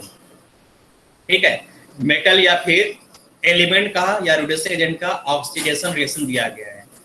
तो यहाँ पर कॉपर ऑक्सीजन से ऑक्सीडाइज हो रहा है, आयरन ऑक्साइड ऑक्सीडाइज हो रहा है, कार्बन मोनोऑक्साइड ऑक्सीडाइज हो रहा है। तो जितने भी यहाँ पर लाइन है सब के सब क्या है बेटा, यहाँ पर देखोगे तो सबका जो स्लोप है पॉजिटिव है। देखो इस तरह से ऊपर जा रहा है, सब पॉजिटिव है। केवल एक लाइन तुम्हें दिखाई देगा, है ना, केवल एक लाइन ऐसा जिसका स्लोप नेगेटिव है, दिख रहा है वो लाइन? यस ये सर। वाला sir combustion of carbon, combustion carbon ये भी है। ठीक है, फॉर्मेशन ऑफ कार्बन मोनोऑक्साइड। ठीक है, फॉर्मेशन ऑफ कार्बन मोनोऑक्साइड का जो रिएक्शन है वहां पर स्लोप नेगेटिव है, बाकी सबका जो स्लोप है वो पॉजिटिव है। ठीक है, ओके। सर तो अब यहाँ CO2 देखो वाली स्लोप तो स्ट्रेट लाइन लग रही है, ऑलमोस्ट स्ट्रेट लाइन लग रहा है, लेकिन थोड़ा सा इसमें पॉजिटिवनेस होता है, या थोड़ा सा ऊपर रहता है, थोड़ा सा दिखाई नहीं दे सर वो रहा जो है। स्ट्रेट लाइन है उसका मतलब क्या है, सबसे ज्यादा स्टेबल यही है? नहीं, स्टेबल का मतलब जितना नेगेटिव उतना स्टेबल। ये देखो सबसे ज्यादा स्टेबल क्या होगा, ये देखो MgO सबसे नीचे है ना। अच्छा, तो यानी ऊपर वालों सबको वो कर देगा, रिड्यूस, सबको रिड्यूस कर देगा। ठीक है, 7 point, the similar diagram are also constructed for the sulphide and highlights. इसी तरह से सल्फाइड और हाइलाइट्स का भी ग्राफ बनाया गया है ना, उसका स्टडी किया गया, स्टडी में रिजल्ट आया है ना, clear that why reduction of metal sulphide is difficult. जो मेटल सल्फाइड, हैलाइड या फिर कार्बोनेट है उसका रिडक्शन बहुत ही डिफिकल्ट होता है ग्राफ के स्टडी से। एक पॉइंट और लिखना मैंने भूल गया यहाँ पर, कि जो नीचे वाले, जो ग्राफ नीचे होगा बेटा, ठीक है, वो अपने वाले से ऊपर वाले को रिड्यूस कर देगा। जैसे मान लो तुम्हें इस आयरन को रिड्यूस कराना है, ठीक है, आयरन को देख, चलो यहाँ पर काफी क्लियर नहीं दिख रहा है, नीचे ये देख लेते हैं, ये वाला अल्युमिनियम को देख लेते हैं। ठीक है, तुम्हें अल्युमिनियम को रिड्यूस कराना है, अल्युमिनियम को, ये अल्युमिनियम को नहीं बोलना चाहिए मुझे, अल्युमिनियम ऑक्साइड को। ठीक है, Al2O3 को, अल्युमिना को तुम्हें रिड्यूस करना है अल्युमिनियम में। ठीक है, तो यहाँ पर कौन कौन से सुटेबल रिड्यूसिंग एजेंट हो सकते हैं। ठीक है, नंबर 1 दिया गया यहाँ पर कॉपर, नंबर 2 दिया गया यहाँ पर कार्बन, नंबर 3 दिया गया कार्बन मोनोऑक्साइड, नंबर 4 दिया गया है मैग्नीशियम। ठीक है, मैग्नीशियम। तो कौन कौन से हो सकते हैं, तो देखो यहाँ पर तुम्हें देखना पड़ेगा कौन कौन से मैग्नीशियम एंड कार्बन मोनोऑक्साइड, कौन कौन सब्सटेंस इसके नीचे आ रहे हैं। ठीक है, तो ये तुम्हारा ये जो लाइन है ये है तुम्हारा अल्युमिनियम का लाइन। ठीक है, यहाँ पर ये अल्युमिनियम रिड्यूस हो रहा है, सॉरी ऑक्सीडाइज हो रहा है, तो इसके नीचे जो भी आएगा वो इसको ऑक्सीडाइज कर देगा, रिड्यूस कर देगा। इसके नीचे क्या बेटा, देखो यहाँ पर मैग्नीशियम, तो मैग्नीशियम क्या करेगा, मैग्नीशियम जो रिएक्टिव मेटल है वो लेस रिएक्टिव को उसके ऑक्साइड से रिप्लेस कर देगा। तो मैग्नीशियम का रिएक्टिविटी एल्युमिनियम ज्यादा होता है, तो इसको रिड्यूस कर देगा। ठीक है, लेकिन इस टेम्परेचर के पहले देखो, इस टेम्परेचर के बाद देखो क्या हो रहा है, देखो यहाँ पर, है ना, याद रखना यहाँ पर टेम्परेचर भी इंपॉर्टेंट है। लोअर टेम्परेचर पर देखो ये 400 मान लेते हैं, यहाँ पर ये 1300 या 1400 मान लेते हैं, टेम्परेचर 1300 मान लेते हैं, तो 1300 डिग्री सेल्सियस से पहले तक ये क्या होगा, Mg का जो लाइन है नीचे है और अमोनिया का लाइन ऊपर है। उसके बाद देखो उल्टा हो गया, है ना, उसके बाद अल्युमिनियम नीचे हो गया, Mg ऊपर हो गया। ठीक है, तो 1300 डिग्री सेल्सियस से पहले मैग्नीशियम अल्युमिनियम ऑक्साइड से अल्युमिनियम को अलग कर देगा। और हायर टेम देखो यहाँ पर, ये देखो ये लाइन भी नीचे आ रहा है, देखो बाद में जो कार्बन का लाइन है यहाँ पर, carbon plus O2 gives twice CO, तो इस टेम्परेचर का जो 2000 डिग्री सेल्सियस टेम्परेचर है, इसके बाद जो कार्बन है, कार्बन भी अल्युमिनियम को उसके ऑक्साइड से रिप्लेस कर देगा। लेकिन इसके लिए जो तुम्हारा रिड्यूसिंग एजेंट है उसका टेम्परेचर बहुत ज्यादा होना चाहिए। हम देखो 2000 डिग्री सेल्सियस, ठीक है। तो यहाँ पर करेक्ट क्या होगा बेटा? यहाँ पर करेक्ट ऑप्शन होगा मैम जी, यहाँ पर होगा MgCO। ये दोनों नहीं होंगे, है ना? सर ठीक है CO बेटा, क्यों आ रहा है? क्योंकि CO भी रिड्यूस कर रहा है ना। CO तो थोड़ी कर रहा है सर, कार्बन करेगा ना। सॉरी, CO नहीं, CO यहाँ पर नहीं है क्या? अच्छा, CO वाला लाइन ये है, CO वाला लाइन जो है ये रहा CO वाला line. Carbon to carbon monoxide है, कार्बन, सॉरी CO नहीं होगा यहाँ पर, कार्बन, ठीक है, ये वाला होगा। तो होगा ऑप्शन 2 एंड 4। तो ये कार्बन है ना, कार्बन रिड्यूसिंग, यहाँ कार्बन है, यहाँ पर मैग्नीशियम। तो ये हायर टेम्परेचर पर कार्बन और लोअर टेम्परेचर पर मैग्नीशियम रिड्यूसिंग एजेंट तरह बिहेव करेगा, ठीक है सर और अगर हमसे पूछा जाए कि कौन किसे ऑक्सीडाइज करेगा इस डायग्राम से, वो कैसे बताएंगे? कौन किसको ऑक्सीडाइज ऑक्सीडेशन करेगा। रिडक्शन के लिए यूज किया था, है ना? ऑक्सीडेशन को उल्टा रिडक्शन हो जाएगा। रिडक्शन तो सर जैसे पता लग गया, अगर ऑक्सीडेशन पता लगाना हो फिर? देखो बेटा, ये जो डायग्राम है रिडक्शन के लिए यूज किया था, ऑक्सीडेशन के लिए नहीं, ठीक है। Okay sir. रिडक्शन के लिए इस डायग्राम का यूज होता है, स्मेल्टिंग प्रोसेस के लिए। स्मेल्टिंग मतलब क्या होता है? रिडक्शन। तो लिमिटेशन भी है, कुछ लिमिटेशन देख लो। 2 लिमिटेशन यहाँ पर दिया गया है, दोनों ही देख लो, आसान से लिमिटेशंस है। Number A, the graph simply indicates whether a reaction is possible और नॉट, ठीक है। केवल ये बताएगा रिएक्शन पॉसिबल स्पॉन्टेनियस है या नहीं, उसके और आगे ये नहीं बताएगा, ठीक है। ड्रॉबैक नंबर 2, और यहाँ बोला गया ड्रॉबैक नंबर 2 में कि जो रिएक्शन है वो इक्विलिब्रियम में, क्योंकि यहाँ पर डेल्टा जी नॉट का देखो ग्राफ है। तो यहाँ पर जो ग्राफ लिया वो डेल्टा जी नॉट का ग्राफ है। डेल्टा जी नॉट क्या होता है बेटा? Delta G not is equal to minus RT ln K, है ना। इसका मतलब ये पहले से अज्यूम कर लिया गया है कि जितने भी रिएक्शन है सब इक्विलिब्रियम में होंगे, लेकिन ऐसा जरूरी नहीं है कि सब रिएक्शन इक्विलिब्रियम में ही हो। यहाँ पर लिखा गया है this is presumed that reactant and products are in equilibrium, जरूरी नहीं है, ठीक है। तो ये दो ड्रॉबैक इक्विलिब्रियम पे होता है, उसमें डेल्टा G0 0 होता है फिर डेल्टा G 0 होता है। डेल्टा G 0 होता है, डेल्टा G। जो डेल्टा G नॉट है वो होता है माइनस RT ln K। तो इसको नोट कर लिया। एलिंगन डायग्राम इंसर्टिंग। फर्स्ट ड्रॉबैक में बोला गया है कि ये जो ग्राफ है एलिंगन डायग्राम, ये केवल रिएक्शन का फिजिबिलिटी बताएगा, ये रिएक्शन होगा या नहीं, उसके काइनेटिक्स के बारे में नहीं बताएगा। मतलब कि रिएक्शन मान लो हो रहा है, जैसे ये तुमने ले लिया hydrogen plus oxygen, H2 plus O2 gives H2, इतना मालूम है ना, H2 plus O2 gives H2। लेकिन तुम हाइड्रोजन ऑक्सीजन को एक चेंबर में बंद कर दो, जार में लगा दो, बंद कर दो, तो सालों लग जाएगा वाटर बनाने में, है ना। इसका मतलब जो रिएक्शन काफी स्लो है। रिएक्शन के काइनेटिक्स के बारे में नहीं बताएगा कि रिएक्शन कितनी जल्दी, जो तुम्हारा रिडक्शन प्रोसेस है कितना देर में हो जाएगा, कितना टाइम लगेगा, इसके बारे में ये नहीं बताएगा। केवल ये थर्मोडायनेमिक्स के बारे में बताएगा कि रिएक्शन पॉसिबल है या नहीं।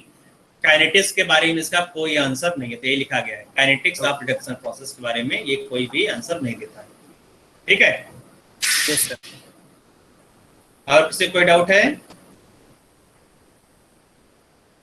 तो समझ में आ गया, थर्मोडायनेमिक्स समझ में आ गया, और लिमिटेशन ऑफ एलिंगम डायग्राम समझ में आ गया, ठीक है। तो यहीं से क्वेश्चन पूछता है। तो 2-3 क्वेश्चन पूछा गया अभी तक, एडवांस में पूछा है, मेंस में तो पूछा नहीं है।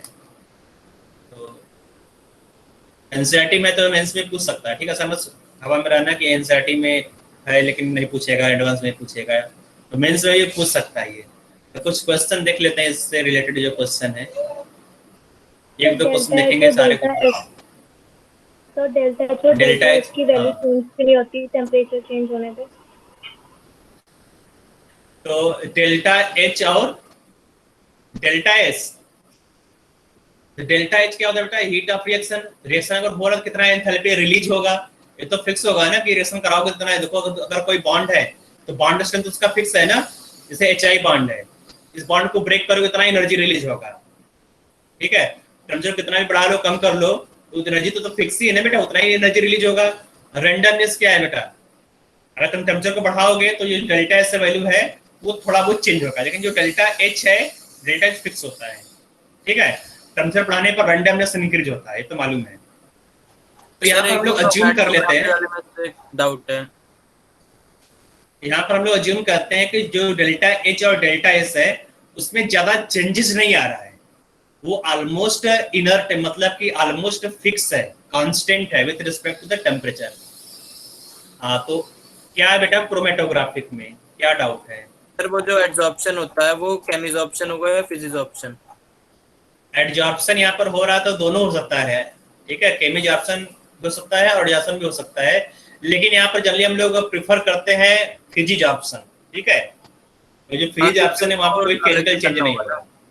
हाँ ओके सर।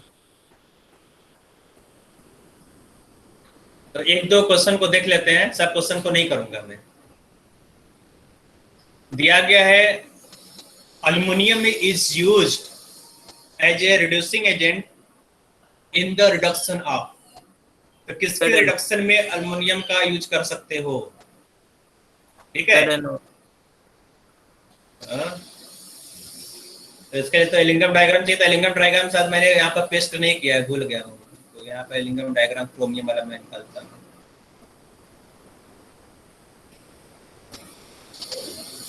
इसी में एक है एलिंगम डायग्राम।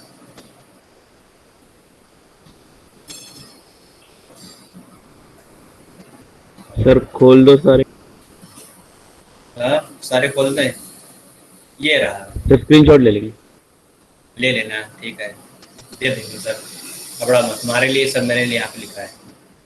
देखो यहाँ पर, तो यहाँ पर क्वेश्चन में क्या पूछ रहा है, aluminium is used as a reducing agent. तो एक है chromium oxide, tin oxide, zinc oxide, HgO। Sir zinc aluminium oxide, हाँ सर जिंक तो होगा, जिंक हो गया यहाँ पर जिंक।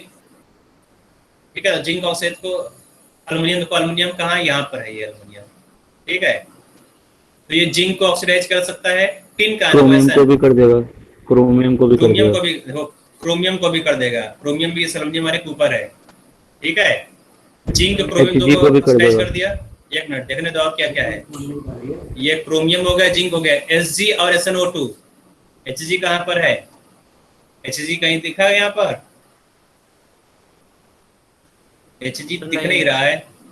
Hg मतलब यहाँ पर नहीं है, हमें पता है ना Hg लेस रिएक्टिव होता है एल्यूमिनियम से, लेस रिएक्टिव होता है, तुम्हें मालूम है, तो अच्छी बात है। और टिन तुम्हें भी मालूम है, तो टिन भी लेस रिएक्टिव है, तो मतलब चारों को रिड्यूस कर, मतलब कि यहाँ पर ABCD चारों ऑप्शन होगा। ठीक है, जिसके बेटा जिसके नीचे होगा, मतलब इसके अल्युमिनियम के ऊपर जो होगा, अल्युमिनियम को लाइन है, इसके ऊपर जो होगा बेटा सबको रिड्यूस कर देगा। ठीक है, नीचे वाला ऊपर वाले का बैंड बजा देगा पूरा, ऊपर जो भी होंगे ना ऑक्साइड सबको रिड्यूस कर देगा। सर इस एल्युमिनियम डायग्राम में एल्कली मेटल्स क्यों नहीं है? एल्कली मेटल भी होगा, एल्कली मेटल भी होगा। यहाँ पर देखो एल्कली, यहाँ पर एल्कलाइन अर्थ मेटल दिया गया है। ठीक है, अब देखो एल्कली मेटल क्या होता है, एल्कली मेटल तुम रिड्यूस करोगे, तुमने यहाँ पे ले लिया सोडियम ले लिया, ठीक है, मान लो तुमने सोडियम ले लिया, सोडियम तुमने ऑक्साइड किया, ऑक्साइड बनाया, यहाँ पे क्या बनेगा, NaO बन गया, है ना। अब फिर इसका रिवर्स करोगे तो क्या होगा, Na, यहाँ पे सोडियम बनेगा। सोडियम क्या होगा, बहुत ज्यादा रेडियो होता है, ये एटमॉस्फेयर में क्या होगा, तुरंत फिर ऑक्सीजन से रिएक्ट कर जाएगा, मॉइस्चर से रिएक्ट कर जाएगा। जनरली जो एल्कली मेटल होता है, एल्कली मेटल का हम लोग इलेक्ट्रोलिसिस करते हैं, उसका हम लोग स्मेल्टिंग नहीं कराते हैं। ठीक है, ओके सर, ओके सर। यहाँ का तुम देखोगे तो यहाँ पर और ज्यादा नीचे आएगा, जब तुम यहाँ पर लोगे तो ग्राफ को और नीचे देखो, -1200 है यहाँ पर, तो -2 है या -3, बहुत नीचे यहाँ पर एल्कली मेटल आएगा, इसलिए ये यहाँ से हट गया है। और सर गोल्ड सिल्वर नोबल होते हैं, इसलिए हम उनको ऐसे निकाल लेते हैं, इसलिए उनकी भी स्मेल्टिंग नहीं करते। तो सर Hg नहीं आएगा सर? Hg भी तो सर, Hg भी तो उसके ग्रुप में होता है, गोल्ड के नहीं, कॉपर के में होता है वो। रिड्यूस तो कर सकता है, नीचे है ना बेटा वो Hg क्या है, Hg को रिड्यूस कर सकते हैं ना। Hg को सर स्मेल्टिंग में यूज करेंगे हम? स्मेल्टिंग में यूज नहीं करते, कि एलिंगम डायग्राम में यूज कर सकते हो ना। एलिंगम डायग्राम में तो बोल रहा हूं बेटा, एल्कली मेटल उस तरह के एल्कली मेटल यहाँ पर नीचे बहुत होगा, ठीक है। याद रखो कि जो मोर रिएक्टिव मेटल है, more reactive less reactive metal को रिप्लेस कर देगा, बस याद रखो, ठीक है। कौन है कौन नहीं है सब भूल जाओ। अब यहाँ पे जो चीजें हो रहा है सब पूरा पूरा थ्योरेटिकल हो रहा है, क्योंकि एलिंगम डायग्राम थ्योरेटिकल है, भले ही वो तुम यूज ना कर पाओ, तुम आप अपने पर रख ना पाओ उसको, ये वो दूसरी बात है। देखो इस क्वेश्चन को देख लेते हैं। तो यहाँ पे क्वेश्चन दिया गया है, consider the following reaction at 1000 degree Celsius, zinc oxide में कन्वर्ट हो रहा है, कार्बन मोनोऑक्साइड में कन्वर्ट हो रहा है, ठीक है। ये कैपिटल होगा। डेल्टा जी नेट दोनों का दिया गया है। Choose the correct statement at 1000 degree Celsius. बताओ यहाँ पर जल्दी बता दो बेटा। ZnO is more stable then CO। बताओ जो ज्यादा नेगेटिव होगा वो ज्यादा स्टेबल होगा ना ऑक्साइड में। कौन ज्यादा नेगेटिव है? CO is more negative. देखो यहाँ पर CO इज मोर नेगेटिव है ना, इसका मतलब कौन ज्यादा स्टेबल होगा बेटा? CO होगा या फिर ZnO होगा? CO होगा। तो ये गलत हो गया first statement. ZnO can be reduced to zinc by carbon. क्या रिड्यूस हो पाएगा? बोलो सर। पॉजिटिव करके देखेंगे तो फिर कौन नीचे होगा लिंगम डायग्राम में? बताओ सर। कार्बन होगा नीचे। ये जीरो, फिर जीरो से यहाँ पर ना नेगेटिव नंबर बढ़ाते जाओ। कार्बन पहले क्या आएगा जीरो के बाद? यहाँ पर 360 आएगा। सबसे ऊपर यहाँ पर क्या आएगा? जिंक है। उसके नीचे क्या आएगा? यहाँ पर कार्बन। तो कार्बन क्या करेगा? इसको रिड्यूस कर देगा ना। यस सर, ट्रू है। तो बी हो जाएगा। बी ऑप्शन करेक्ट होगा ना? जी सर। फिर हो सकता है मल्टी करेक्ट, तो आगे कर भी देख लेते हैं। तो आगे भी देख लो। यहाँ पर zinc oxide plus carbon monoxide are formed at equal rate. Rate की कोई बात ही नहीं करता लिंगम डायग्राम में, रेट की बात नहीं करेंगे हम लोग। गलत है स्टेटमेंट ये, है ना। और डी ऑप्शन हो नहीं सकता क्योंकि बी सही है। बी सही है तो डी होगा नहीं। हाँ ठीक है। तो बाकी मैं क्वेश्चन को ओपन कर दे रहा हूँ, तुम लोग खुद से करना। तो दोनों का स्क्रीनशॉट ले लिया है, तो मैं इस क्वेश्चन को ओपन कर, थर्ड फोर्थ भी खोल दे। हाँ मैं ये ओपन कर दे रहा हूँ, ठीक है। इसको लेते जाओ स्क्रीनशॉट। मैं इसको क्लियर करता हूँ जो भी मैंने यहाँ पर बनाया है सर्कल वगैरह, मैं इसको हटा देता हूँ। क्वेश्चन नंबर 1 मिनट, मैं इसको भी ओपन कर लूँ तो 4 का भी ले लो। 4 भी क्लोज है यहाँ पर। इसमें आंसर नहीं दिया, जहां से मैंने क्वेश्चन उठाया बेटा वहां पर आंसर नहीं दिया गया था, तो आंसर तुम्हें खुद से देखना होगा। ले लिया? ले लिया 3 4 5 ले लिया। 6 7 8 बता रहा हूँ। 6 पे ले लो तो 7 का एक साथ मिल जाएगा। 6 ले लो। ले लिया? ले लिया। अब ये तुम्हारा एलिंगम डायग्राम है। थोड़ा छोटा कर दूं? तुम लोग अपना स्क्रीन जूम कर लेना बाद में। ओके सर, ले लिया।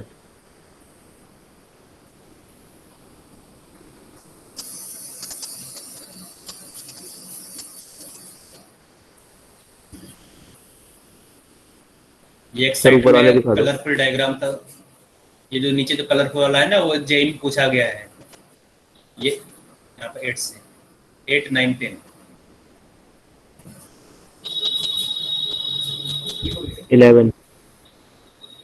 11 देख लो। ये कहाँ से 10 और 11 जेईई वाले। ये हटा दो, कहाँ से आ गया? क्या बोल रहे हो? 10th और 11 जेईई वाले। हाँ ठीक है। तो नहीं, केवल इनके 10th जेईई में। आंसर 10th जेईई यहाँ पे देखो जो कलर किया गया है ना, ये डी वाला ग्रीन कलर का। ये पता नहीं, ये देखो यहाँ पे ब्लू है, ये डी दिया है। आई थिंक जो ग्रीन वाला करेक्ट आंसर है, ठीक है। Okay sir. देख लेना, आसान क्वेश्चन है, डिफिकल्ट नहीं है, ठीक है। हो जाएगा तुमसे। मैंने इतना अच्छे से पढ़ाया एलिंगम डायग्राम। तुम लोग सोच रहे थे क्या होगा, कैसे होगा, ठीक है। कुछ है नहीं एलिंगम डायग्राम, समझ आ गया वो।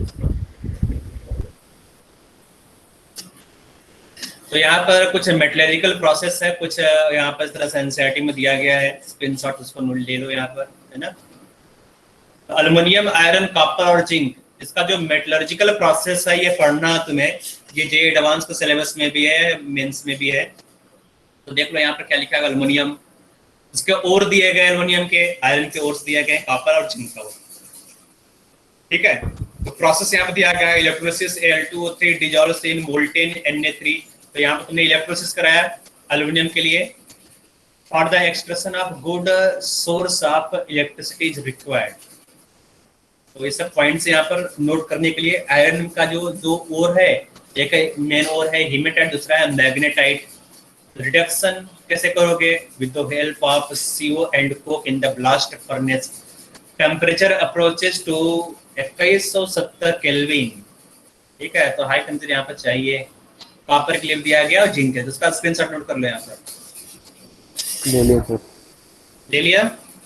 ये एनसीईआरटी में दिया गया, ठीक है, ज्यादा मैंने इधर उधर चीज लिया नहीं, एनसीईआरटी जो है वही पूछेगा। अब कुछ चीजें देखो तुम्हें मालूम होना चाहिए, पिग आयरन, कास्ट आयरन और रॉट आयरन क्या होता है। तो पिग आयरन क्या होता है? जो मोस्ट इम्प्योर फॉर्म होता है, सबसे पिग मतलब समझ में आ रहा, भद्दा। तो जो सबसे इम्प्योर फॉर्म होगा आयरन का वो होता है पिग आयरन। ठीक है, इसमें जो बहुत ज्यादा इम्प्योरिटी, कार्बन जो परसेंटेज है वो 4% ज्यादा होगा, 10%, 20% कार्बन रहता है इसमें। और भी मेटल्स होते हैं, काफी ये ब्रिटल होता है, इसका यूज हम लोग नहीं कर पाते हैं। ठीक है, कास्टिंग वगैरह में नहीं कर पाओगे। सेकंड जो मेटल है आयरन है बेटा, उसको कास्ट आयरन बोलते हैं। तो cast iron is manufactured by remelting pig iron.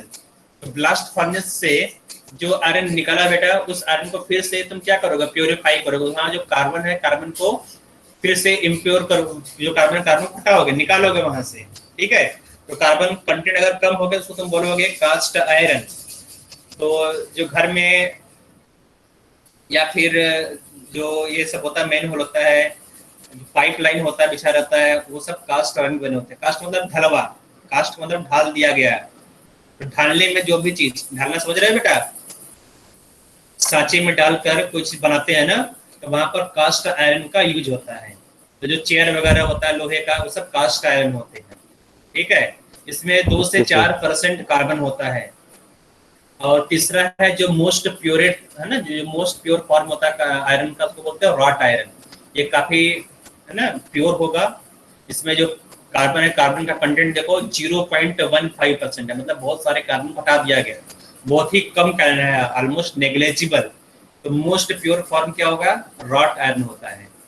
कुछ लोग बोलते हैं रॉट आयरन स्टील होता है, स्टील अलग होता है, रॉट आयरन अलग होता है। मोस्ट प्योर फॉर्म जो आयरन होगा उसको रॉट आयरन बोलोगे। रॉट आयरन में कुछ इम्प्योरिटी डालते हैं, कुछ और मेटल मिक्स कर दोगे तो उसका अलाय बना दोगे। तो अलाय जो होगा बेटा, कार्बन और अदर मेटल जो अलाय होता है उसको बोलते हैं स्टील। तो जो टेंसाइल है बेटा, टेंसाइल प्रॉपर्टी होता है मेटल को, बढ़ जाता है स्टील में। ठीक है, और जंग वगैरह नहीं लगते हैं, इसलिए उसको स्टील बोला गया, वो अलग से है। तो ये तीनों कारण तुम्हें मालूम होना चाहिए, तो इसका स्क्रीनशॉट ले लो। ये एनसीईआरटी में नहीं लिखा हुआ था, लेकिन क्लास 10th में था ये, उसको मैंने यहाँ पे नोट कर लिया, तो पूछ सकता है। नोट कर लिया? जी सर।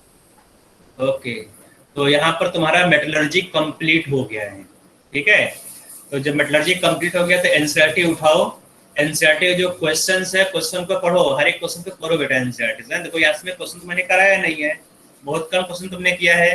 तो एनसीईआरटी से क्वेश्चन करोगे तो क्वेश्चन बनाओ, उसका आंसर नोट करो। ठीक है, एग्जाम्पलर सबके पास होना चाहिए, अगर एग्जाम्पलर नहीं है तो खरीद लो मार्केट से। ठीक है, एग्जाम्पलर में ढेर सारे क्वेश्चन है, मल्टीपल चॉइस क्वेश्चन है, more than one correct option वहां पर है, मैट्रिक्स मैच है, कॉम्प्रहेंशन है, सबको करो।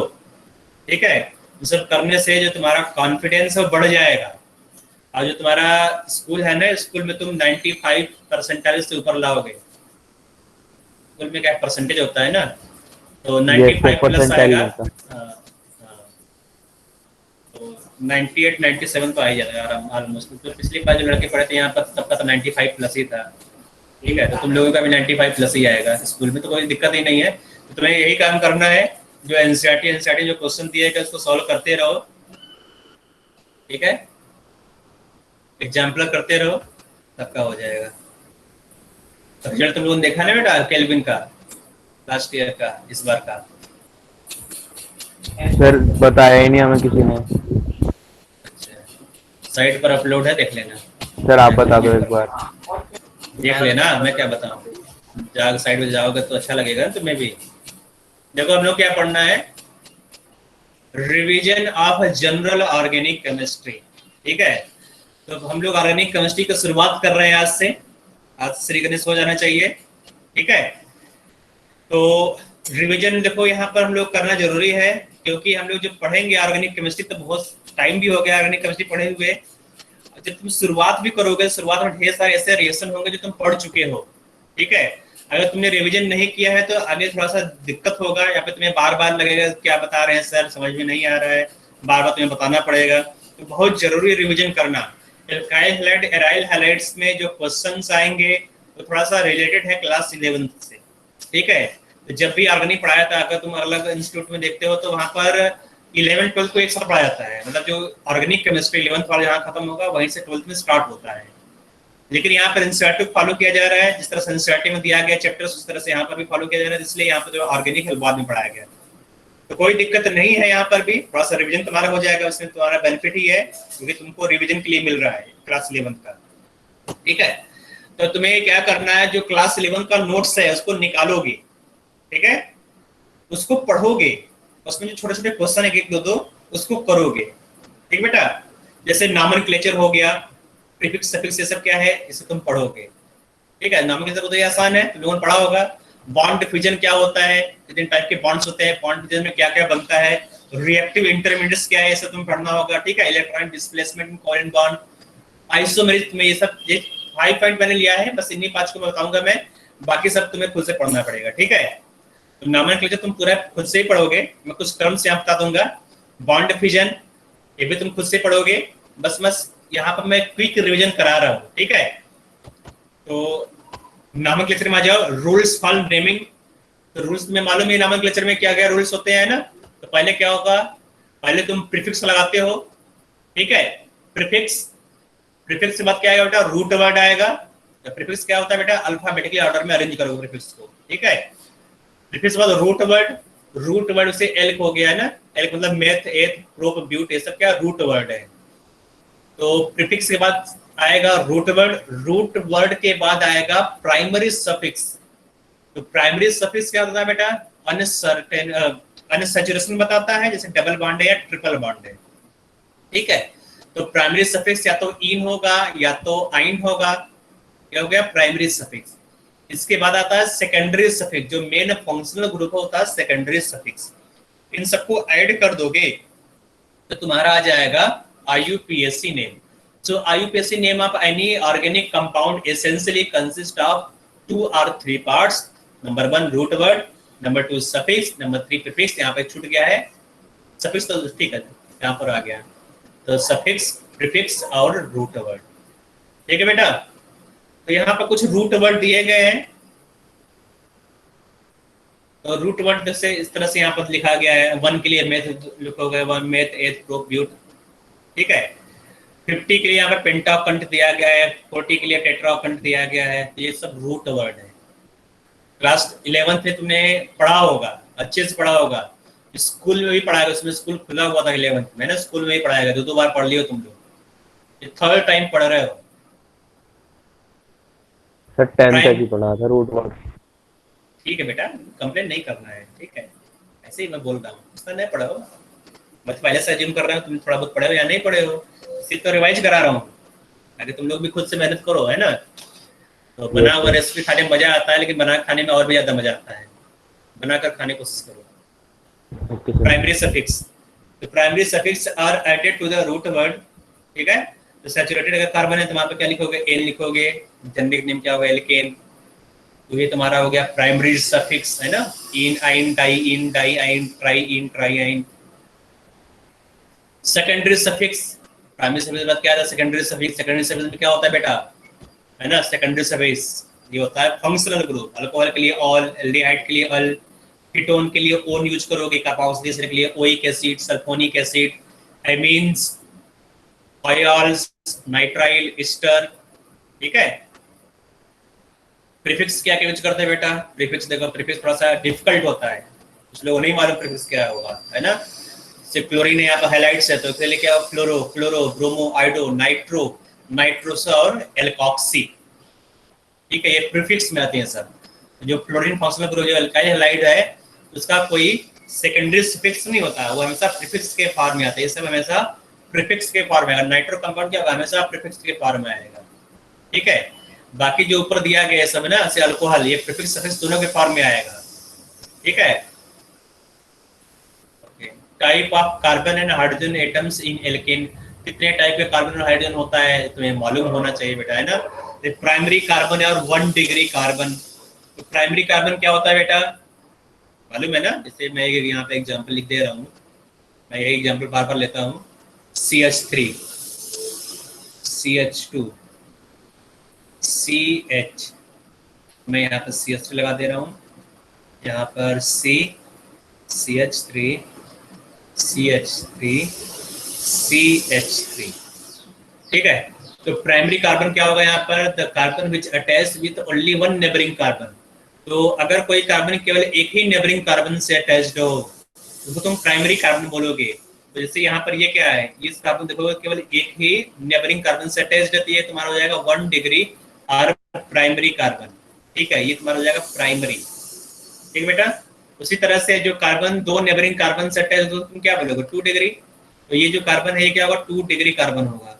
ये वाला क्या होगा बेटा, 3 डिग्री। ठीक है, और ये वाला जो कार्बन है ये क्या होगा, क्वार्टनरी कार्बन, इसको बोलते हैं 4 डिग्री कार्बन। ठीक है, डिग्री लगा दो या फिर तुम क्वार्टरनरी लिखो।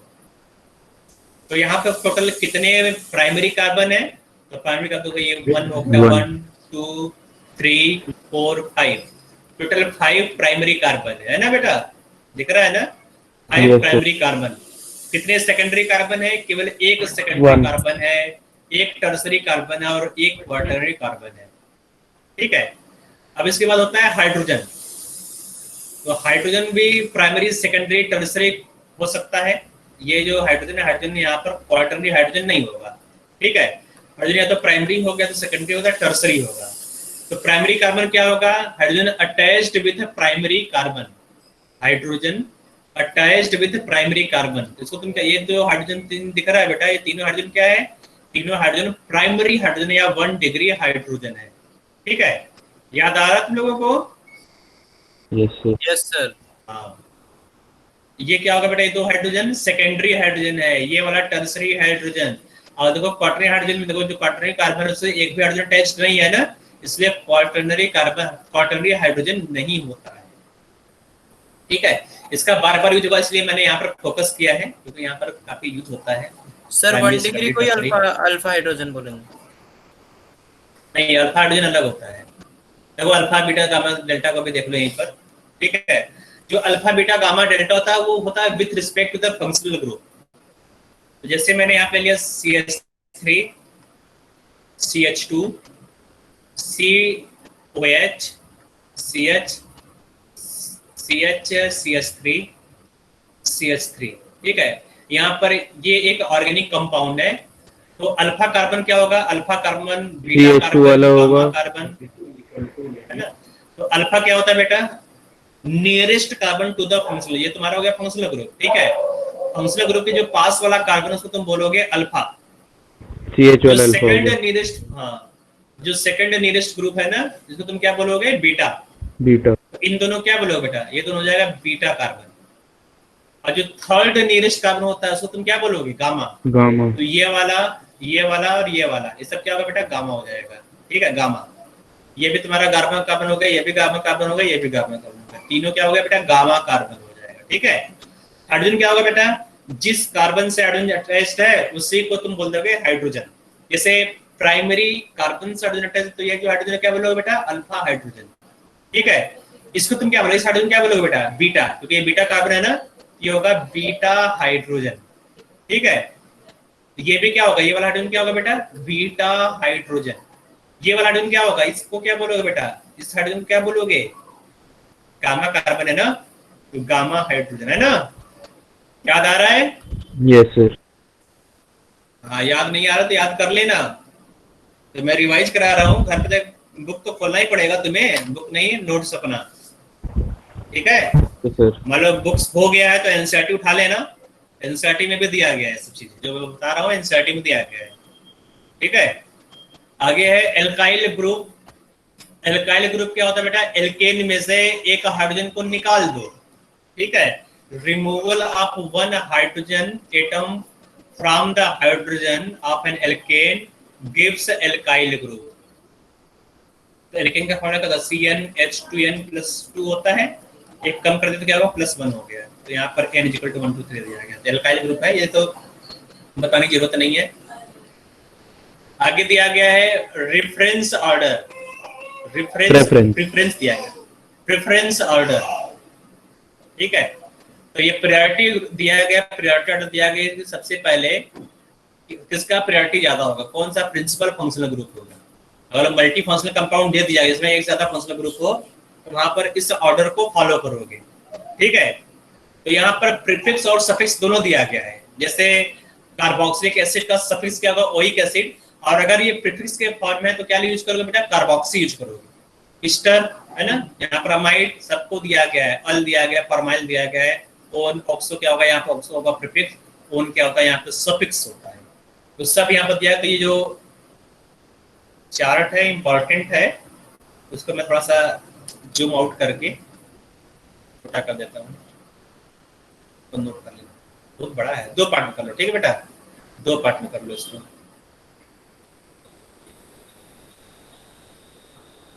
तो यहाँ तक हाइड्रोक्सी तक, उसके बाद में किस कर लिया बेटा, स्क्रीनशॉट हो गया इसका? Yes sir. ओके, इसका भी ले लो स्क्रीनशॉट, ले लिया। तो इसके बाद हम लोग को पढ़ना है बॉन्ड फ्यूजन। तो मैं इसको ओपन कर देता हूँ, देखो क्या क्या यहाँ पर छुपा हुआ है, ठीक है। बॉन्ड फ्यूजन में होमोलिटिक बॉन्ड फ्यूजन और हेटेरोलिटिक बॉन्ड फ्यूजन, ठीक है, इसको पढ़ना है। इसके बाद हम लोग पढ़ना है बेटा electronic displacement in covalent bond. देखो इसके अंदर क्या क्या छिपा हुआ है, इलेक्ट्रॉनिक डिस्प्लेसमेंट के अंदर है inductive effect, mesomeric effect, electromeric effect and hyper conjugation. ये चारों पढ़ना, जो मेसोमेरिक इफेक्ट है इसी को रेजोनेंस बोलते हैं, रेजोनेंस, ठीक है, ये सब पढ़ना है। इसके बाद आ गया बेटा रिएक्टिव इंटरमीडिएट्स। तो रिएक्टिव इंटरमीडिएट्स में क्या क्या पढ़ना है, ये तो पूरा चार्ट दिया गया है यहाँ पर, बस इसी चार्ट को पढ़ना है, ठीक है। इसमें कार्बोकटायंस दिख रहा होगा, कार्बेनायंस दिख रहा होगा और फ्री रेडिकल्स, हाँ, तो कंपैरेटिव स्टडी करना है। इसके बाद हम लोग देखेंगे आइसोमेरिज्म। आइसोमेरिज्म में क्या क्या पढ़ना है बेटा, classification of isomerism, structural isomerism और स्टीरियो आइसोमेरिज्म। ये तीन स्टीरियो नहीं करा हमने, 11th में वो करा देना भाई, ठीक है। तो इसको नोट कर लो। स्टीरियो बेटा 2 पार्ट है, 11th में ज्योमेट्रिकल आइसोमेरिज्म है, ऑप्टिकल नहीं है। तो ज्योमेट्रिकल क्लास 11th में कराया गया है, ठीक है।